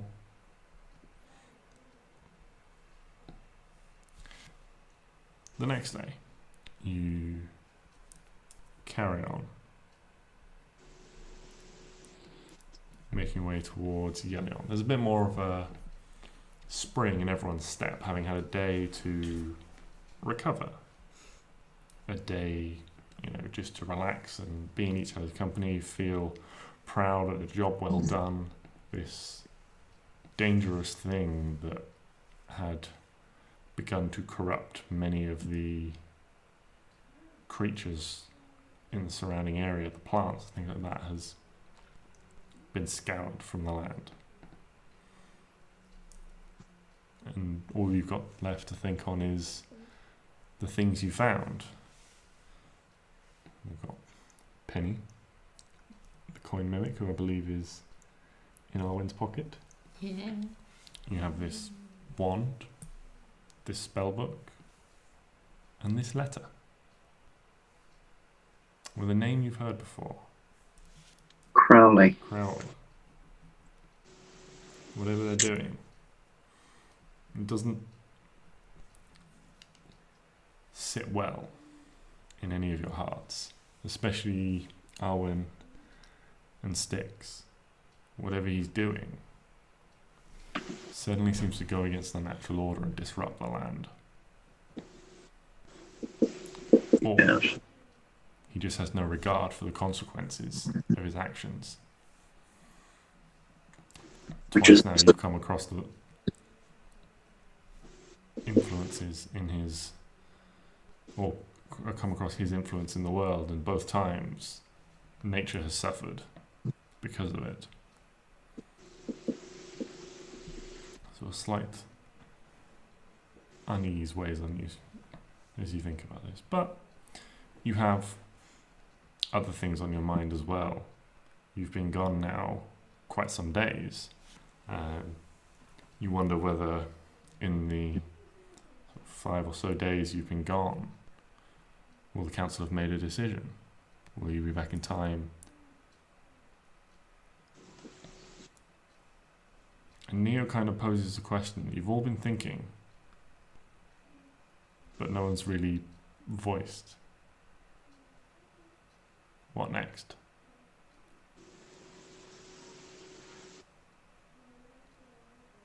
Bum, bum, bum. When we get back after the council's made a decision, what do we do? They're a big council, are they even going to want us? Are they even going to allow us to help? Who cares? I don't care if they allow us to help or not. We're going to help. Or at least, I don't know where you guys are. I'm going to help. I'm heavily invested at this point. Yeah, this isn't a thing we can just, this was never a thing that I feel, or at least Stix feels, that he was ever just going to, pass on to the council and go, here, this is your problem now, and then go. This is more of a, we need help doing this. This is the land's problem. This is everyone's problem. To just give up on it now, I feel like would be a waste of a lot of the time that was here. But maybe the fact that we've now told people means it alleviates a lot of the pressure from us. So maybe obviously get back, find out what they plan to do about it, and then maybe we can once again focus a little more on you, Neo. I was thinking maybe if we can find out who we're going up against, who this guy is, maybe a little more about who he was, your potential. We can find out, how to beat him. Because obviously he must have died at some point. He must have died, and that's why we found him down there. Maybe we can kill him again, find out how they did it before, or something. Because there was that castle, wasn't there? Or not a castle, but a fort or something in the mountains, the other side of Yelion, that we could potentially go visit, which was meant to be something about the Knights of Aegis, whatever. Guy Crowley is certainly an issue. I don't know, Stix is pretty torn, because on the one hand he really wants to do this Crowley thing, but on the other hand he's like, but that's a fair way away. That's not just let's quickly go off and stop that. That's like a big thing. A very, very big thing that's potentially in the way. Out of the way. As well. I don't know what you thought about what we should do. I think we should deal with Neo's the thing we started with first. Yeah. Get that done. Then we go see Crowley and fuck him up a bit. Yeah. Give him I mean, piece of our mind. Yeah. Because, like, you know, as much as it is awful that this thing, you know, this stuff is happening to a lot of these creatures, but if we don't stop this guy from, like, you know, murdering everything, there won't be anything left to save. Exactly. After the fact. So I guess continue going on after Neo. That I mean I don't know how we want to go about that, because obviously I don't know whether the council's just gonna like amass an army and then charge down there. Well, if they do, then great. See what they say, really. Yeah, and I guess maybe make a plan. Yeah, make a plan off of that. I guess, because we did also talk once about just heading down there ourselves and seeing what we could do. I mean, that seemed like a last resort, sort of. Yeah, a last resort in case we don't get any help. With the recon tactics that we currently have, and cough cough, nudge nudge, Klari, and sneak in. But yeah, I think it'd be good to maybe find out a little bit more about what we're going up against, who we're going up against, what the hell happened all those years ago. Also give Neo time to like figure out his memories and crap. Maybe he can tell us a bit more about what happened way back then and things like that. If we just give him a little bit of time, though time's not necessarily a resource we have the luxury of at the minute. But yeah, I'd probably say that's. So I guess that's what we're doing. Find out what they say, and then go from there either to this fort place and find out some more, or wherever. Yeah. Yep. Sounds good. Okay. Well, you guys are skilled navigators and are making your way south, as you do, and approach Yalion by a slightly different direction. You know, this task you were sent on took you a little bit out of your ways from the direct path south. So you approach from a slightly different direction, and as you feel like you're getting close, you spot an unusual sight. There is a tree that stands in the middle of a clearing. However, the tree is bare and barren. Just a trunk with a few scant limbs. And right at the top, a single white blossom.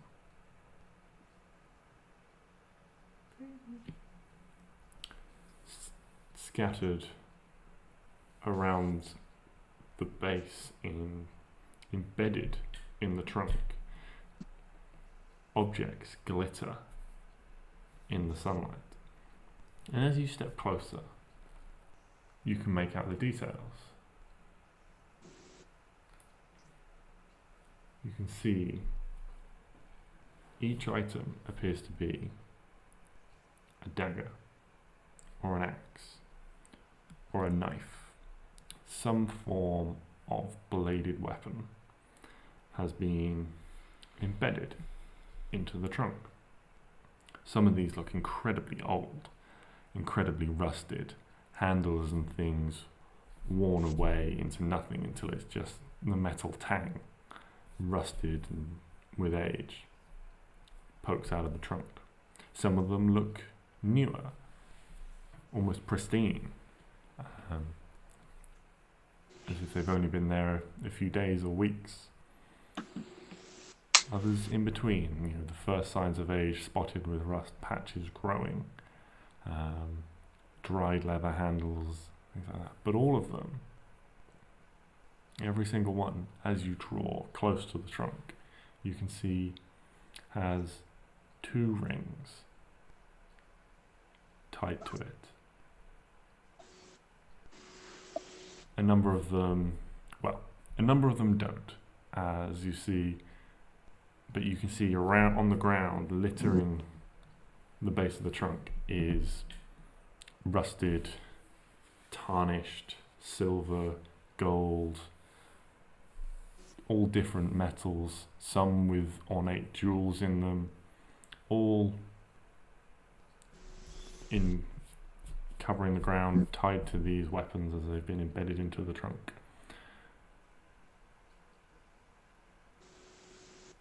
It seems like the weapons that have deteriorated the most, whatever held the rings tied to them on, has also deteriorated, causing them to fall to the ground, but untouched. It must be tens, hundreds, possibly even thousands of gold worth of gemstones and rare metals here, just left, embedded in the tree, lying on the ground. Could I make some sort of check to see? Because this clearly, there is probably a reason that none of this has been taken. Mm-hmm. The reason this is here. Can I make some sort of check to see if this is Make a history check. Yeah. Yes. History check, yes. History check. Oh, 21. 23. Yeah. So, based on what little you remember about Yelion, this is probably what was referred to as the Lover's Tree. Initially, when 2 lovers were torn apart by circumstance, both were lesser children of their houses and were married off to form alliances and things, strengthen bonds. Neither could marry the other, the person of their choosing. And so one day, they decided to run away. And so, but they were hunted. And they were chased down by the authorities, and they attempted to bring them back. But neither partner decided they would go willingly. And so they stood their ground and they fought. And in the end, they decided that they would rather die together than be forced to live apart. And so they took their lives at the base of this tree.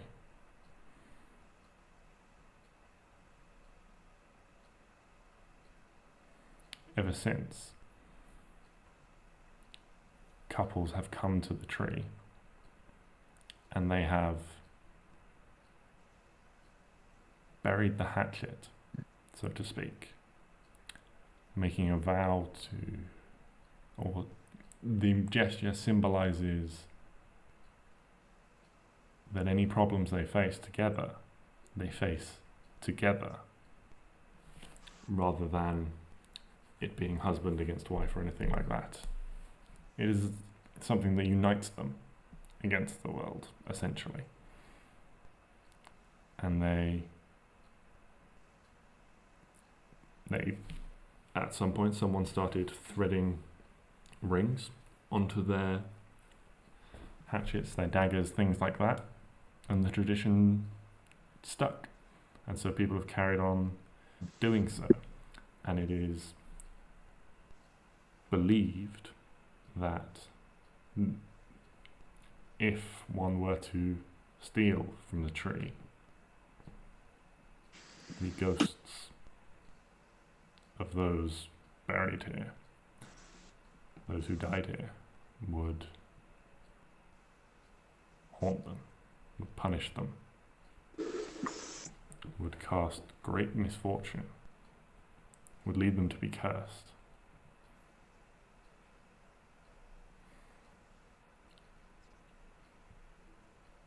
And the tree has long since died, but still it stands strong. Or at least that's the way it looks. Because for a few weeks, every year, a single bud of white blossom still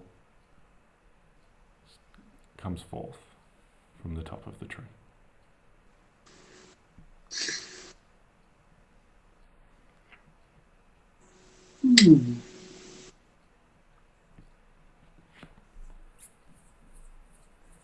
That's adorable. That's so cute. It's so tragic. Yeah. Okay, now. I'm just sort of bow to it a little. Stix doesn't know why he's bowing, just knowing that feels like you probably should bow. And walks on. Don't take anything from it or anything like that. Respect it too much. Steps away. Mm-hmm. Pretty much it. Yeah, you guys carry on. And everyone just make a perception check for me. Oh God, I've got. He's not got anything. Everyone make a perception check for me. Perception check. I have a whole Check. Okay. Perception. Perception. The coin mimic is in my pocket. It's not coming out. You're so worried that I'm going to turn it on against you. So, as you guys ride off, riding double as you do, and glance back, and at the corner of your eye, you think you see a woman in a white dress walks across the clearing, and as she passes behind the tree, she doesn't reappear on the other side. Ghosties. Ghost, ghost, ghost, ghost, ghost. Run! And you carry on riding. A few hours later, as the afternoon begins to wane, you arrive back in Yelion.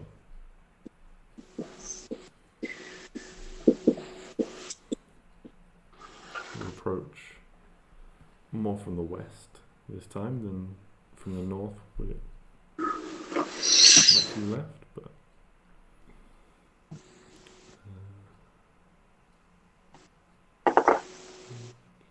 which one?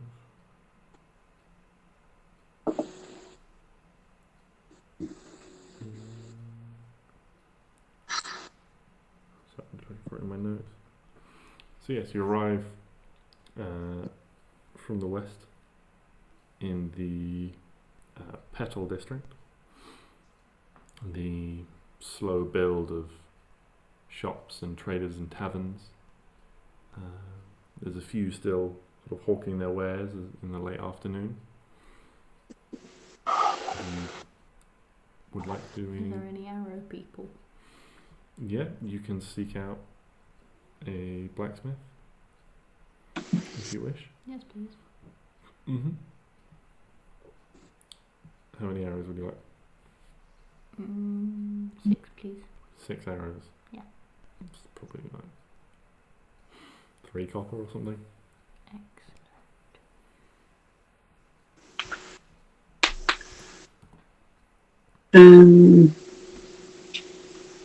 Don't think there's anything I need. think I'm pretty good on most fronts. I think Klari is too. She doesn't have a lot of gold on her. She has a bit. 20 arrows, can't I? Yes. That's fine. Yeah, she's got throwing daggers and everything like that. Yeah, think I'm pretty good there. With my 15 gold. Yeah.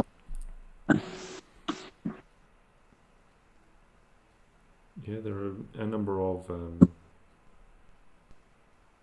of, well, there's shops of all kinds. So anything you did want to get, anything you wanted to get checked out, you could potentially find a place to do that here.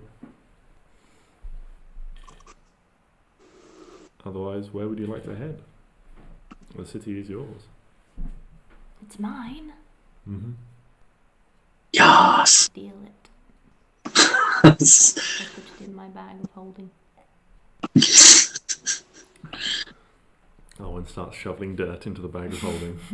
It's mine, I tell you, mine. I guess we'll head back to the lady for the human lady whose name I've forgotten on my notes.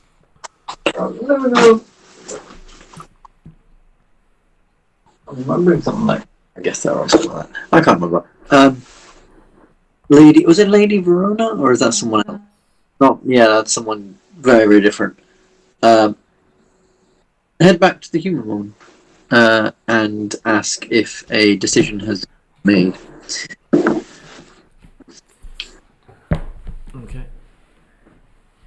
I'm going to grab a set of notes that I realised I forgot to bring downstairs with me. I'll be back in just one moment.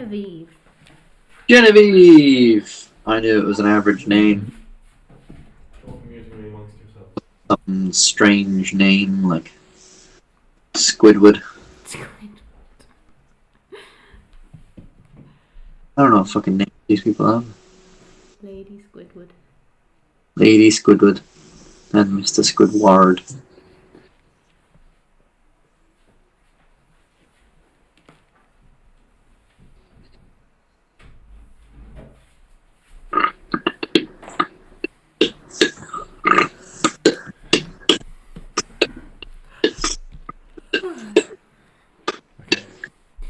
Where are you going? To Lady Genevieve. To see Lady Genevieve. Okay. To see Lady Squidward. Excuse me. Lady Squidward. The most beautiful of all the ladies. Lady Squidward. Yep. Uh-huh. I won't ask. You said chat amongst yourselves, so we did. Yeah. Regret that now, aren't you? Absolutely. So, you head back, well, you head across the city to the northern district, the Rose district, to the accommodation of Lady Genevieve. It takes you a little while to cross the city again. You know, it's spread out over this sprawling landscape. Everything is well spaced out. It has this familiar, and being back in the city, you can appreciate how dense it is compared to the completely open forest, but also it is still nicely spaced out, so it doesn't feel cramped and confined.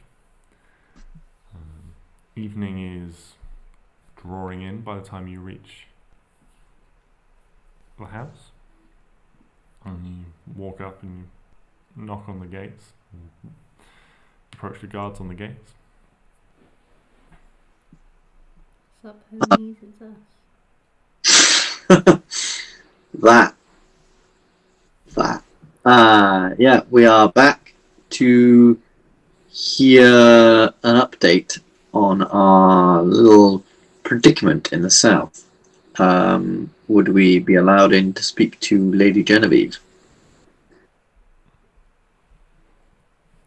The guards Yes, I allow you entrance. One of them seems to have recognised and acknowledged you at least. The other one you don't recognise, but as you in, you go up and knock on the door, and a servant opens it.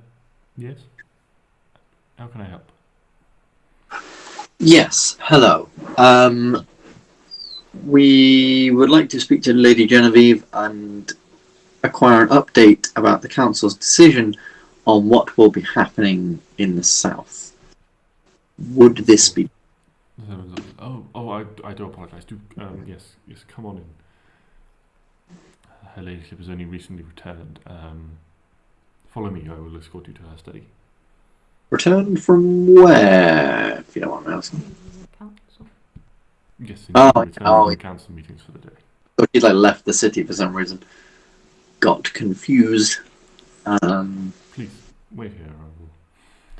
You are led into the familiar study with the desk on one side and a series of chairs arrayed around a coffee table. Gestures for you all to take a seat. I'll be back in just a moment. Are you back from your travels? Would you like me to send up some tea? Oh, yeah. You know what? Yeah, fuck it. Some tea would be lovely. Okay. It will be with you momentarily. Bustles off. Momentarily tea. A few minutes go by and Lady Genevieve arrives. She looks tired. You can see there's a few sort of bags under her eyes and things, and her hair is a little bit, less well maintained, as if she's had sort of quite a hard day, and it's sort of starting to come loose in places from its various pins and things that hold it in place. But she's kind of smiles and greets us. Welcome. Welcome back. Hello. You, I don't recall if you said where you were rushing off to, but you must enlighten me on your adventures while you've been gone. Oh, it wasn't anything too prestigious or anything like that. No, nothing really mentioning. But it was more just some personal errands and things like that we wanted to get done before. Obviously, having quite a difficult journey. Potentially having quite a difficult journey ahead of us and difficult time ahead of us. We just wanted to sort something out. I wanted to sort something out with some friends of mine, or a friend of mine rather. But it's all sorted now. We are back to ask for an update on what may be happening with the council. What may be going on. Indeed. It's been quite a process. An awful lot of furore about this, that, and the other. The general upshot of it all is that we don't feel like we know enough. So, some decisions have been made. Several mages were contacted to try and attempt communications and were unsuccessful, which is concerning, as one message maybe going awry is not unheard of, but several with no response at all is concerning. So something needs to be discovered there, but the upshot of it all is that emissaries will have to go on foot. What did he call them? Scouts. We will need to send out some scouts to survey the area, see if they can make contact with people. We have also sent messages dwarves in their mountains, as well as the Dragonborn on their island, and to the king in Winstead. We have a king. Well, the king of the humans. Ah. No one important. Well, I dare say he's quite important. I wouldn't actually say no one important. I feel like that would be crossing somewhat of a line. But yes, Celtigar has drawn up some plans, and if they are agreeable, then we will be sending several groups into the desert to ascertain what's gone on. Losing magical contact in the area has caused it to become somewhat of a blind spot for us.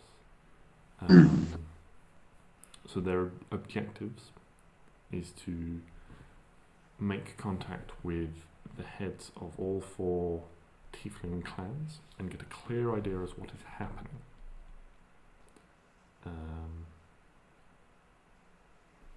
A message has been sent to the Knights of Salathiel in Rosenzen to find out exactly what has happened to Lord Lupir. His disappearance now seems to be far more concerning than at first glance. The Lord of the Tieflings. No, Lord Lupir was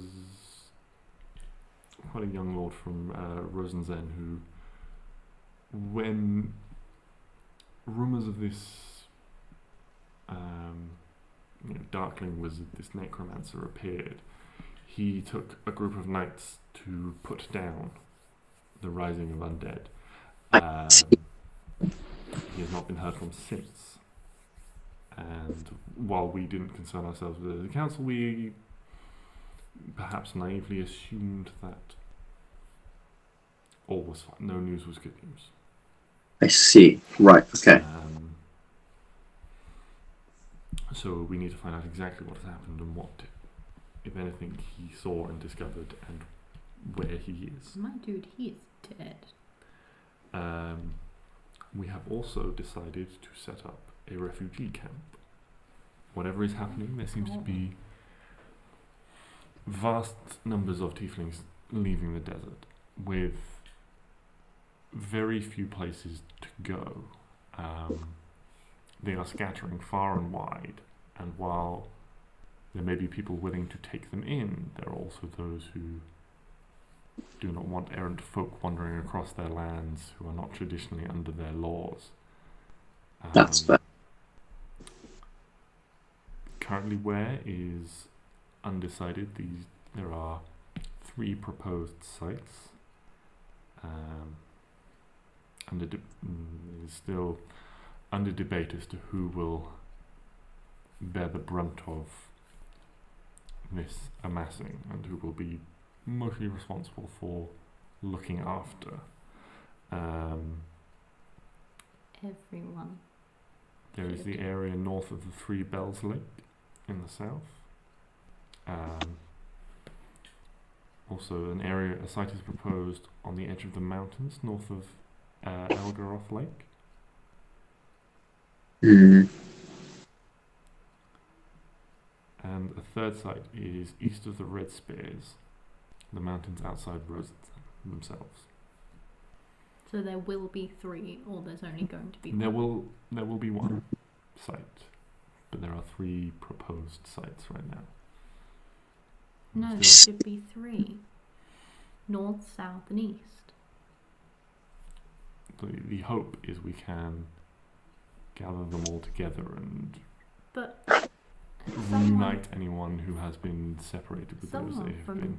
This side is not going to walk through that over to here, and they're probably going to be too tired and not know and disorientated and not actually have, rangery knowledge or whatever to go all the way around. Dangerous world. Preposterous.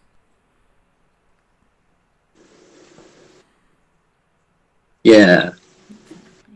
This is been tentatively agreed at the moment, and unfortunately is what is the council feels is best for them all to be gathered in one place.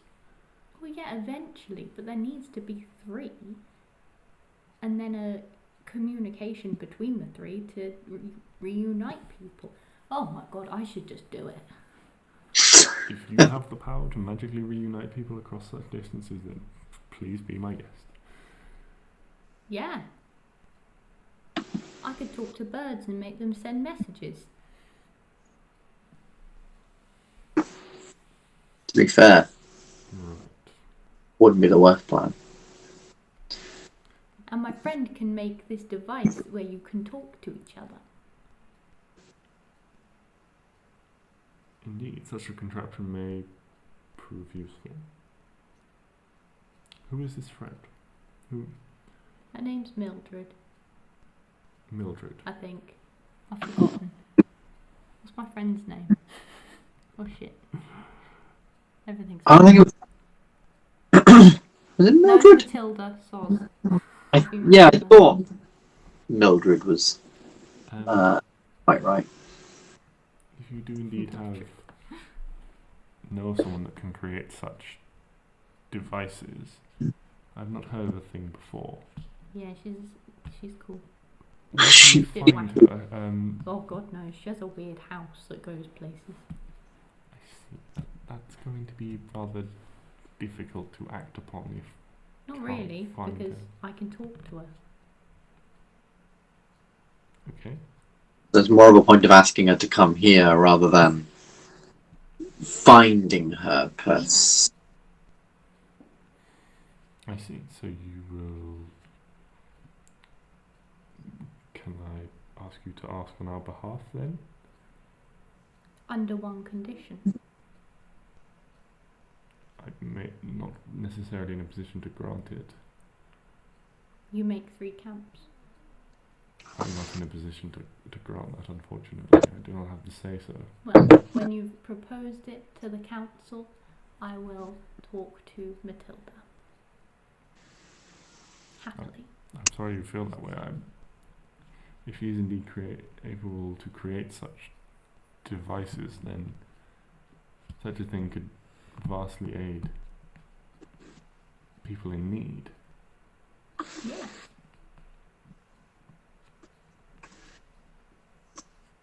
Yes, it could. If you would be willing to help, then you could potentially be saving us a lot of time and hassle, and in the future if we could speak to this artificer, wizard. Oh no, she's cool. She just does cool stuff. And sometimes it blows up. It's Well, it sounds like this device would be a great help to us if we could replicate it. Mm-hmm. And it would be most help if there were 3 camps.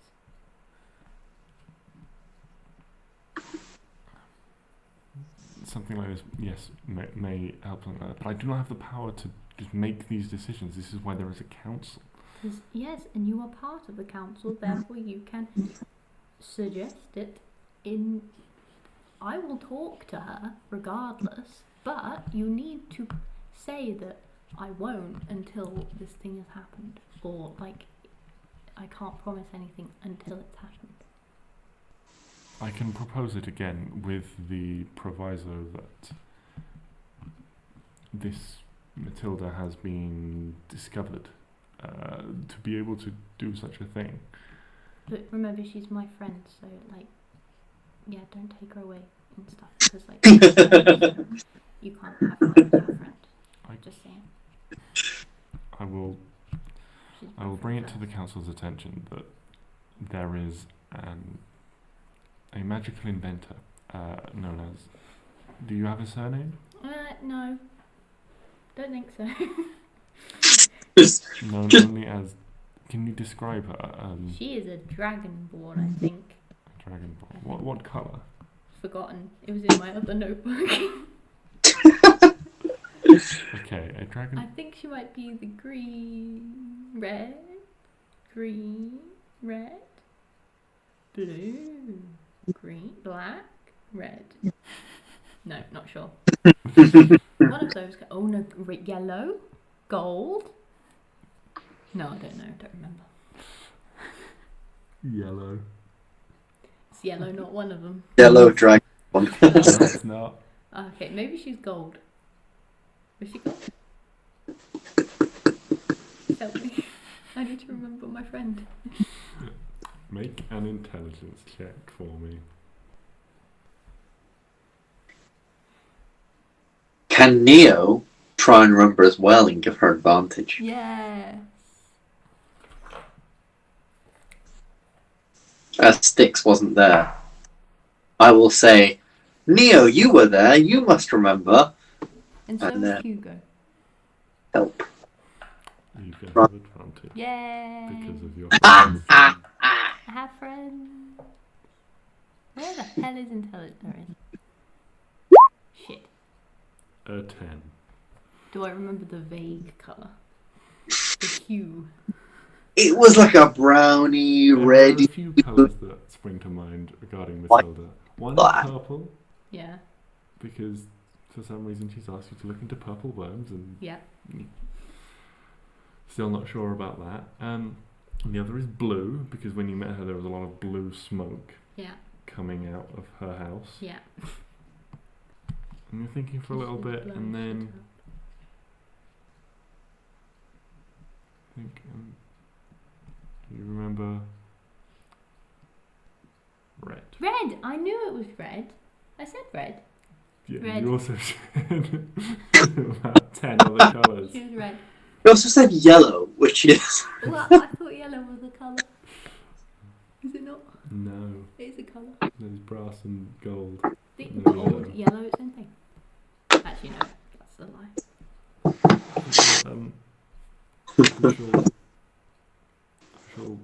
I shall put it to the council that there is an alchemist and a wizard, something. A magical inventor named a red dragonborn named Matilda, who has potentially created devices for communicating over a large distance reliably. Which would be good to lessen the burden on our spellcasters for such a thing. Yeah, they can only do it so many times per day. As you mentioned. I'll talk to my friend. At the same time, I shall bring the suggestion of if we could find her and locate these, then perhaps multiple camps Yes, multiple might be workable. would be better. Be better. There we go. Excellent. Wow, I should be a council member.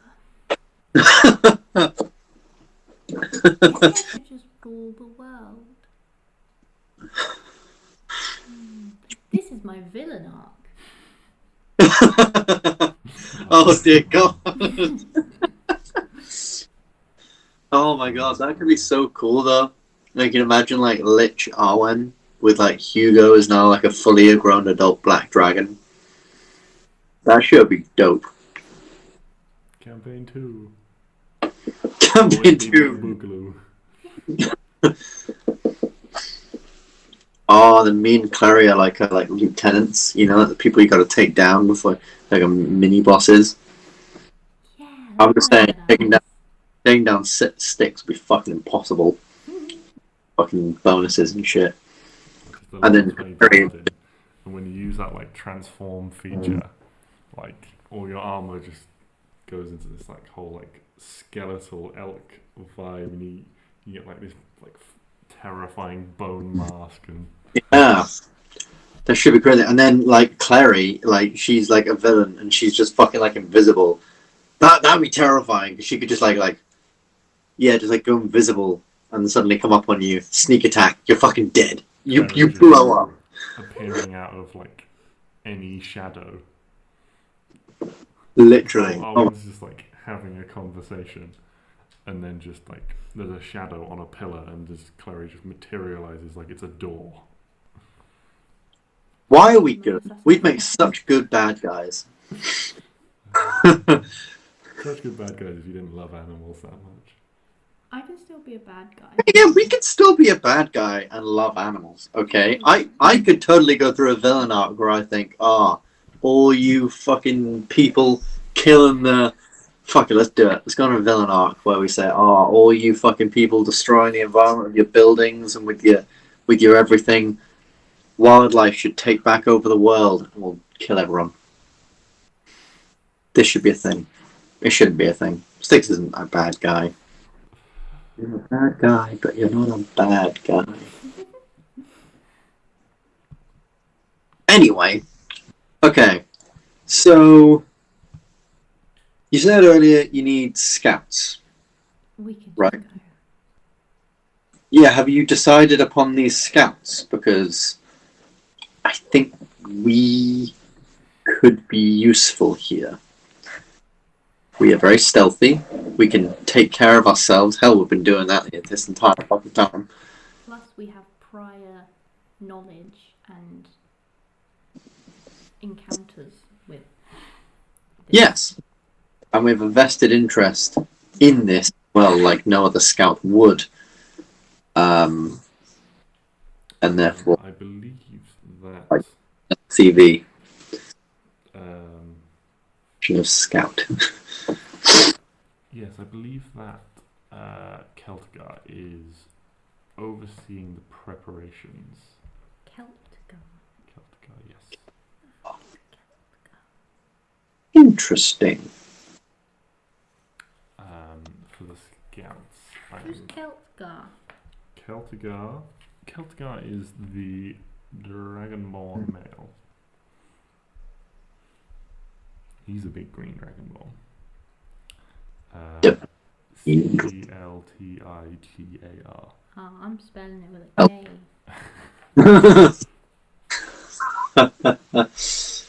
You've been renamed, son. Yeah, Celtgar is. Yes, I believe Celtgar is overseeing those preparations with his lordship,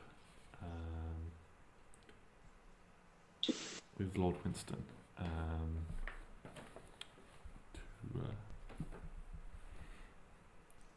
as well as he is dictating the messages to be sent, coordinating with the mages and to coordinate via the dwarves and the dragonborn, the king in Winstad as well. If you wished to volunteer to be part of the expedition, Yes. then I'm sure he would happily accept. I can arrange a meeting for you if you'd like. Yes. Thank I think that would be, I think that would be good. It would be acceptable. You know what? If he's working late, it's like he's possibly still awake. We could head on over now, and I could introduce you. Rather, let's not rest on our laurels.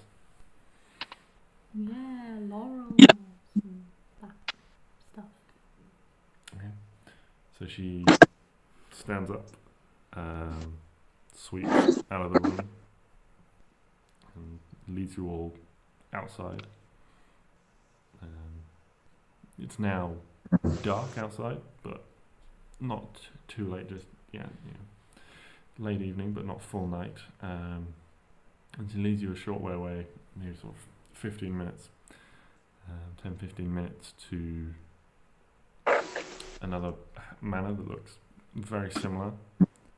You are admitted.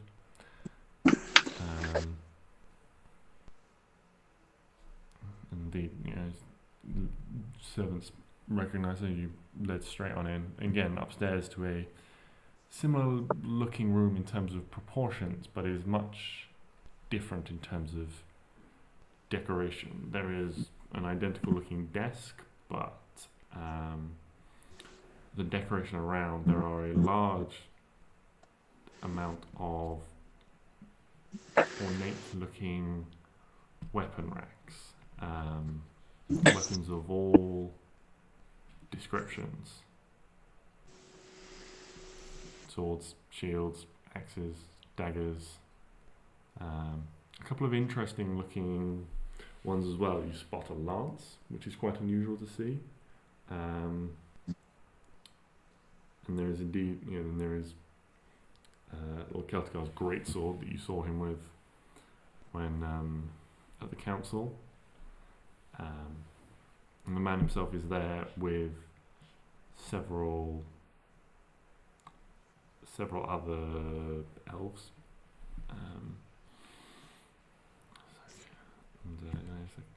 Apologies for the interruption, my lord, but I was speaking to our fine guests who prompted such a hectic last few days as we have had, and they wished to volunteer for your scouts. They claimed to have particular knowledge and experience in what they believe we're going up against. I thought it best to hand them off to you to question. This tall, dragonborn figure steps out from this group of otherwise elves. There's a couple of other dragonborn just sort of lingering in the background, but they look more like not guards per se. You do not feel like this is a figure that would feel he would need guarding, but familiar faces and more of just an escort and things like that.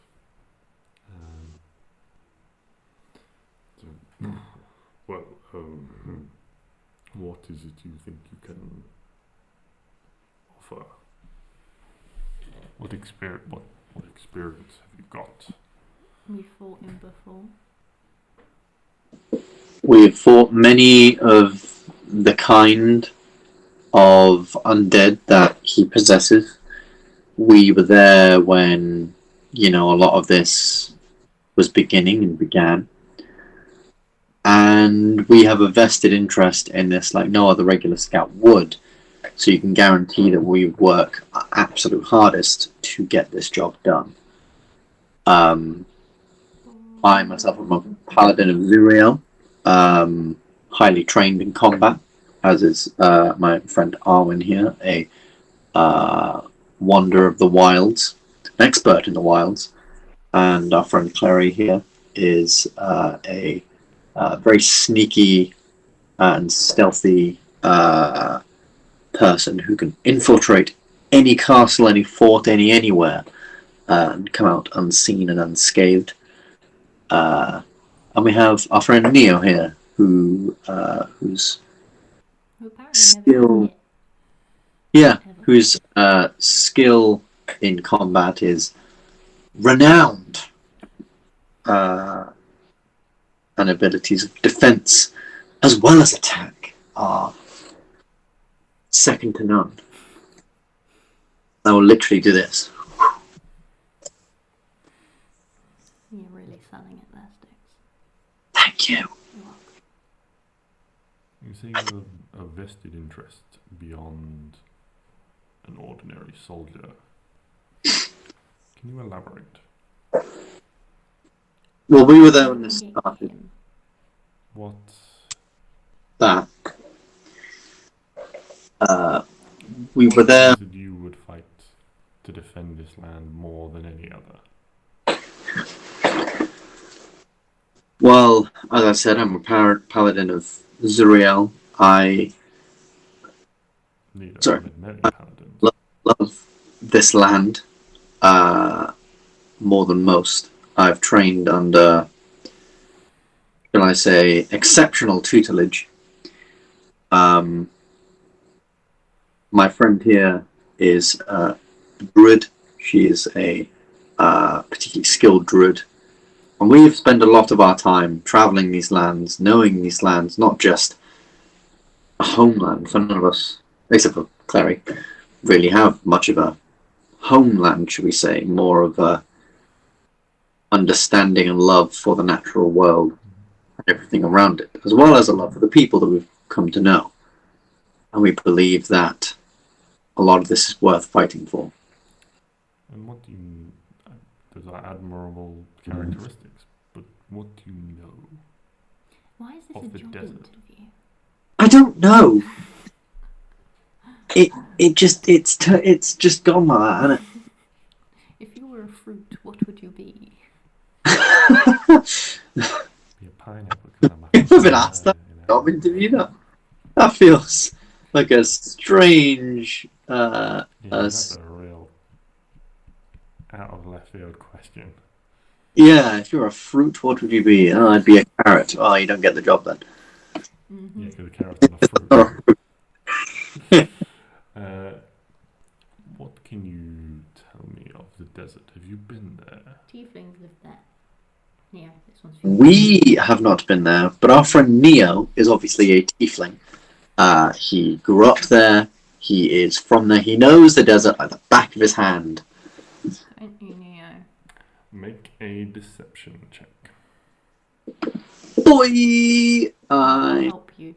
terrible at What are the. you saying to help? Yeah. It's got sand. And it's coarse and rough and irritating. And it gets everywhere. Make a Hello? deception check. Regular. No! I Oh told you no! about sand. He's the Star Wars joke.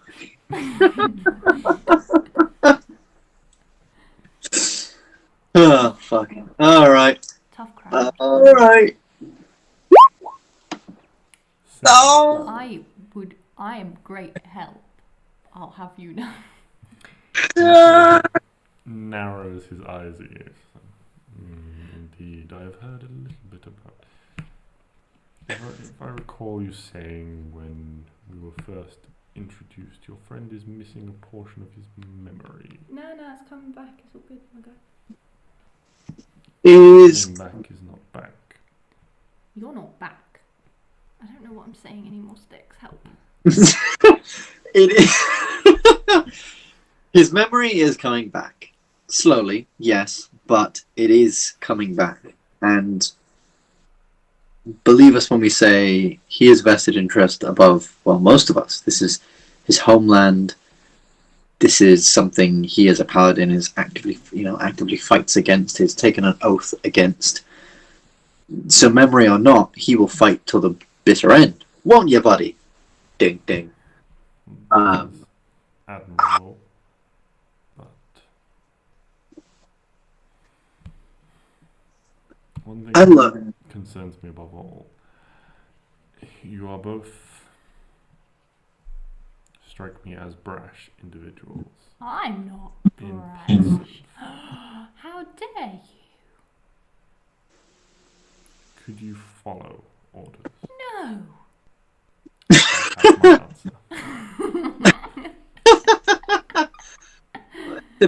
It depends on the orders, you see. We are not military people, you are correct. And yes, we oftentimes have our own way of doing things, our own opinion about things. So there would need to be an understanding that these orders are We would like the orders to apply to you guidelines. conditionally. And we would like to know all the orders first and maybe talk through the orders to come to an agreement. Look, if I'm going to be very honest, we're going to go there whether we're your scouts or we're not, and we're going to come back here with information.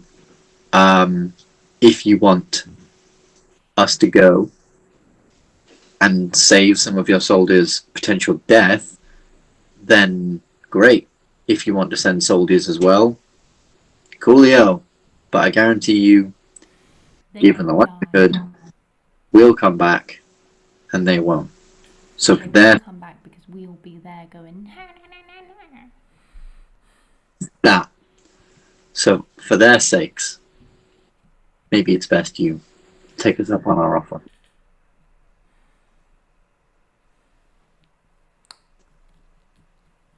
Make a persuasion check. Boy. I'm still doing my sword movements. Is that advantage?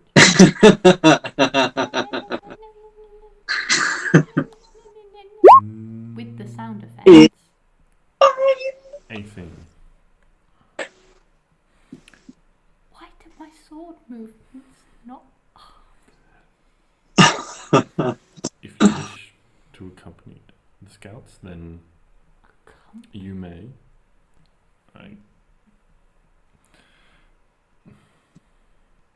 Indeed, you do strike me as more capable than the average soldier. However, any company you were to join would be as a member of that company.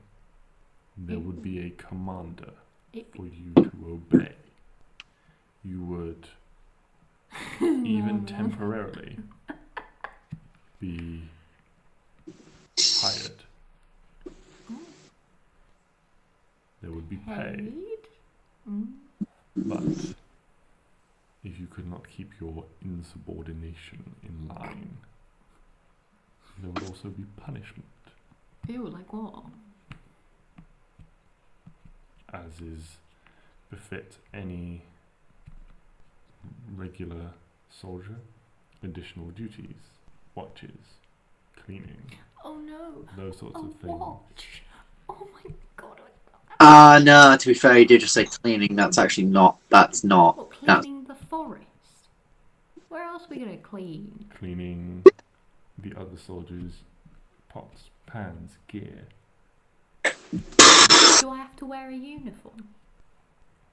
No, you Oh, could thank still operate as mercenaries, but you would still be subject. Your pay would be conditional on you following these orders. You would have a captain set over you. Can I just speak with my friends a moment? We have understand this, plenty but to discuss. And he turns back and he starts gesturing with his one hand to pointing to different spots on the map. And we should start to send a group from here that they can resupply it. Stuff like that. mm, I'm just going to turn back to the group and say, look, I don't necessarily think we actually need his, like, what are we really doing? Because if we go under his orders and we don't do what he wants us to do, we're going to have to do cleaning. If we just up and leave now and don't do what he wants us to do, he can't make us do shit. Exactly. We were just offering our services. If he doesn't, We were offering our services and he didn't take them. And as much as, okay, this way we won't necessarily get some pay, this way we can also, murder. take stuff. Not obviously stealing, but Yeah, obviously. no, not stealing, but this way we won't be under anyone's banner. So if we did anything wrong, it's on us, not them, and we're not like messing with anyone or anything like that. We can't get anyone in trouble but ourselves. I feel like that just makes more sense. Yeah. Cool. Yeah,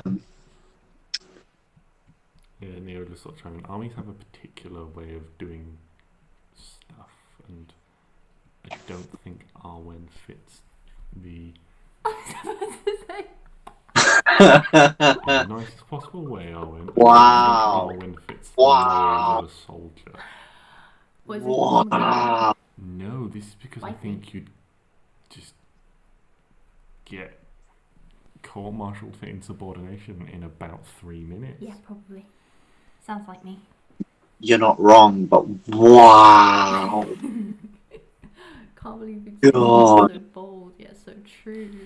Disgusting. Sorry for any offence. Yeah. Big sorry. So, I'll just turn back to this guy. We have considered your offer, and I think we're okay. We voted to ignore we don't fancy. We're not ones to take orders. We work a particular way, but you should know this particular way has pretty much always got the job done. So, we're going to be on our way. Bye. Maybe see Thank you there. you very much for your help, and see you when we get back with a bunch of information and stuff. And maybe I'll keep it all to myself. Don't no, we will give up the information that we receive. Don't worry about that. It just, and no, it's no offense to you or any of your people or whatever. It's just the fact that we don't really like doing things the way people tell us to. We just kind of prefer to do things the way we want to do them. Fuck the law. Not that. I mean, kind of that, to be fair, but not. I feel like the more we say, the more we're getting in the shit. So I'm just gonna, it's just fuck the law, man. Not that. Well, kind of that. Bye. I'm just gonna start walking away.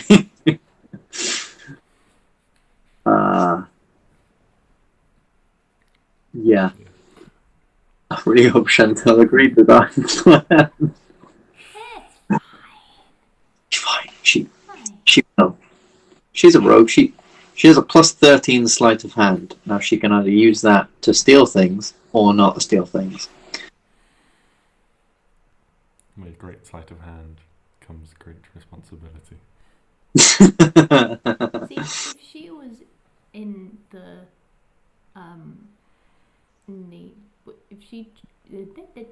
if we chosen the army thing and she was, she'd be fine because she's sneaky, so she'd never get caught doing anything. Whereas I'm just like, what? So, Yes, you are exactly like Bois. yeah, exactly. Also, they might not let you keep pets. What? They might not let you keep pets in the army. Well, we would be I'm joining trying the to army. them all. Jesus Christ. That's not fair. How dare they? We're waiting for a blue hedgehog. A blue hedgehog? Yes! Why a blue hedgehog? Well, a big hedgehog. A big hedgehog. Right. But if it's blue, We it are can waiting. run. Hedgehog. I'm keeping an eye out every single bloody day for this big hedgehog, and nothing's come yet. And the bunnies. And the bunnies. So, you guys are bid to leave. A servant escorts you outside. Bye. Where That would you was- like to go? And what are your plans? I feel like we just need to go to the desert. Yeah, I guess get stocked up. Final, little bit of stocking up and this and that and the other, and then, get going. I guess. Not much else we can really do other than that. Yeah. Okay. What's your goal, essentially? Murder. That's Because that's at an the moment, it doesn't seem like you've got a plan beyond wander the desert and see what we find. okay. Yes. Our goal is so desert potential. Okay, I've just thought of something we can do. Let's go ask the tiefling people of the council. Hi, do you have anything on the Knights of Aegis in the desert? Anything at all? Anything at all that can help us? Because there was clearly, obviously, some tiefling shit going on there, right? And So, we can find out about that, yeah. ask tieflings where they ran away from, like all the refugee ones that are just floating about. Yeah. Ask them, and then we can track back, where he's going, basically. Yes. See if we can find out sort of where he's going and where he's been. Yeah. And so find out anything of note in terms of history, places he has been, where he might be now, Mhm. any just like general stuff about his army, like who does he have, like lieutenants in his army, who maybe are they, or like leaders, as well as potential weaknesses. I think is an important thing. Weaknesses in either his army or wherever he's holed up. I think the overall goal is find out where he is and see if we can find out where he is going. So we can find him. Yeah, so we can find him. I'm not entirely sure we want to be fighting him at the current minute. Well, we need to find out where he is and all that. Exactly. And kind of track what he's doing. Yeah. So, yeah, I guess we're just going in there as recon to find out any information about him, as well as I said, I'd like to see if there's anything about the Knights of Aegis and maybe anything like that there, because obviously Neo must have been pretty famous back in his day. I mean, who knows? Maybe there's like a book of Neo, you know? That would be interesting. Okay. Maybe we'll go and ask them before we go. So your current plan is you want to speak to Azagrat and Ashika from the council. Yes.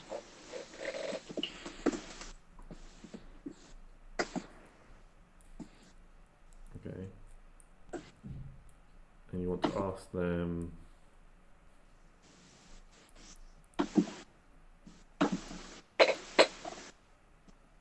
what do you want to ask them? Or not word for word, but just roughly. Roughly ask them So about the knights. about the knights. If there's anywhere that has books in the desert that could tell us about the history. Okay.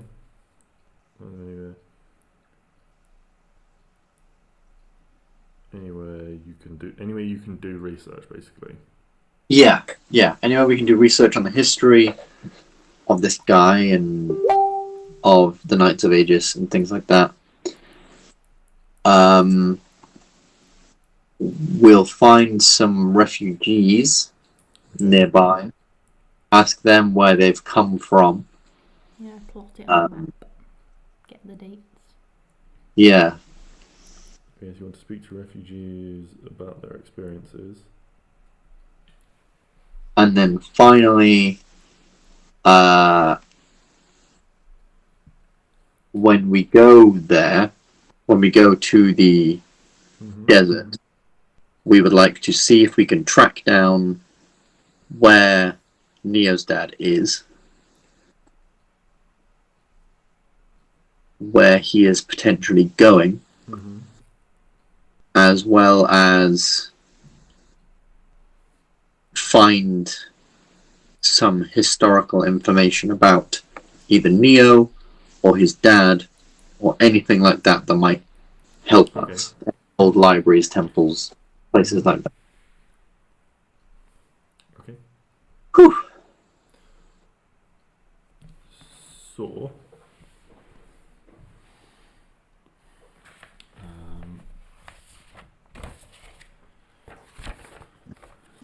let me see if I can pull it up real quick.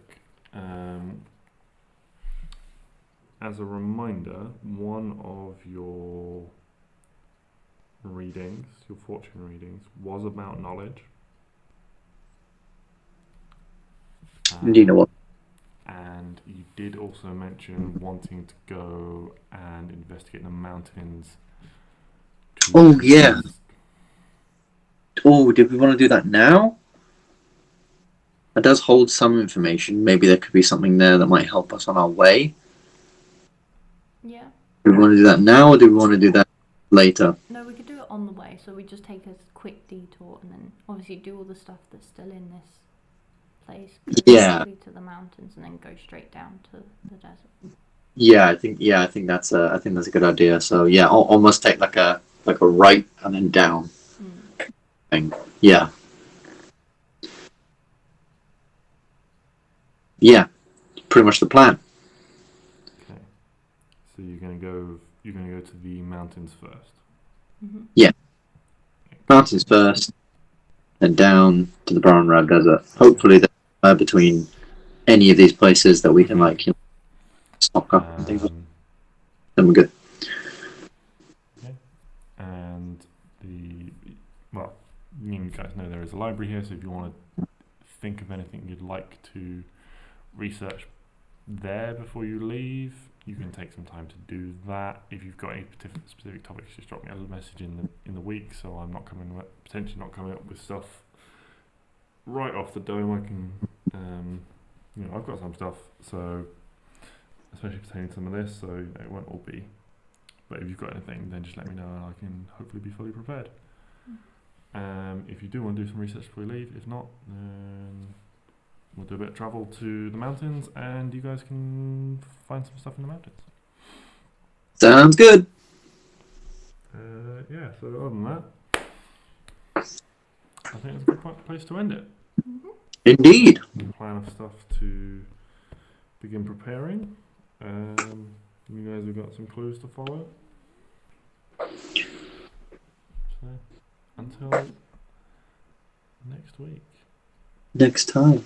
Hopefully Chantal will be feeling better and we'll have a full complement again. Until then, watch this space.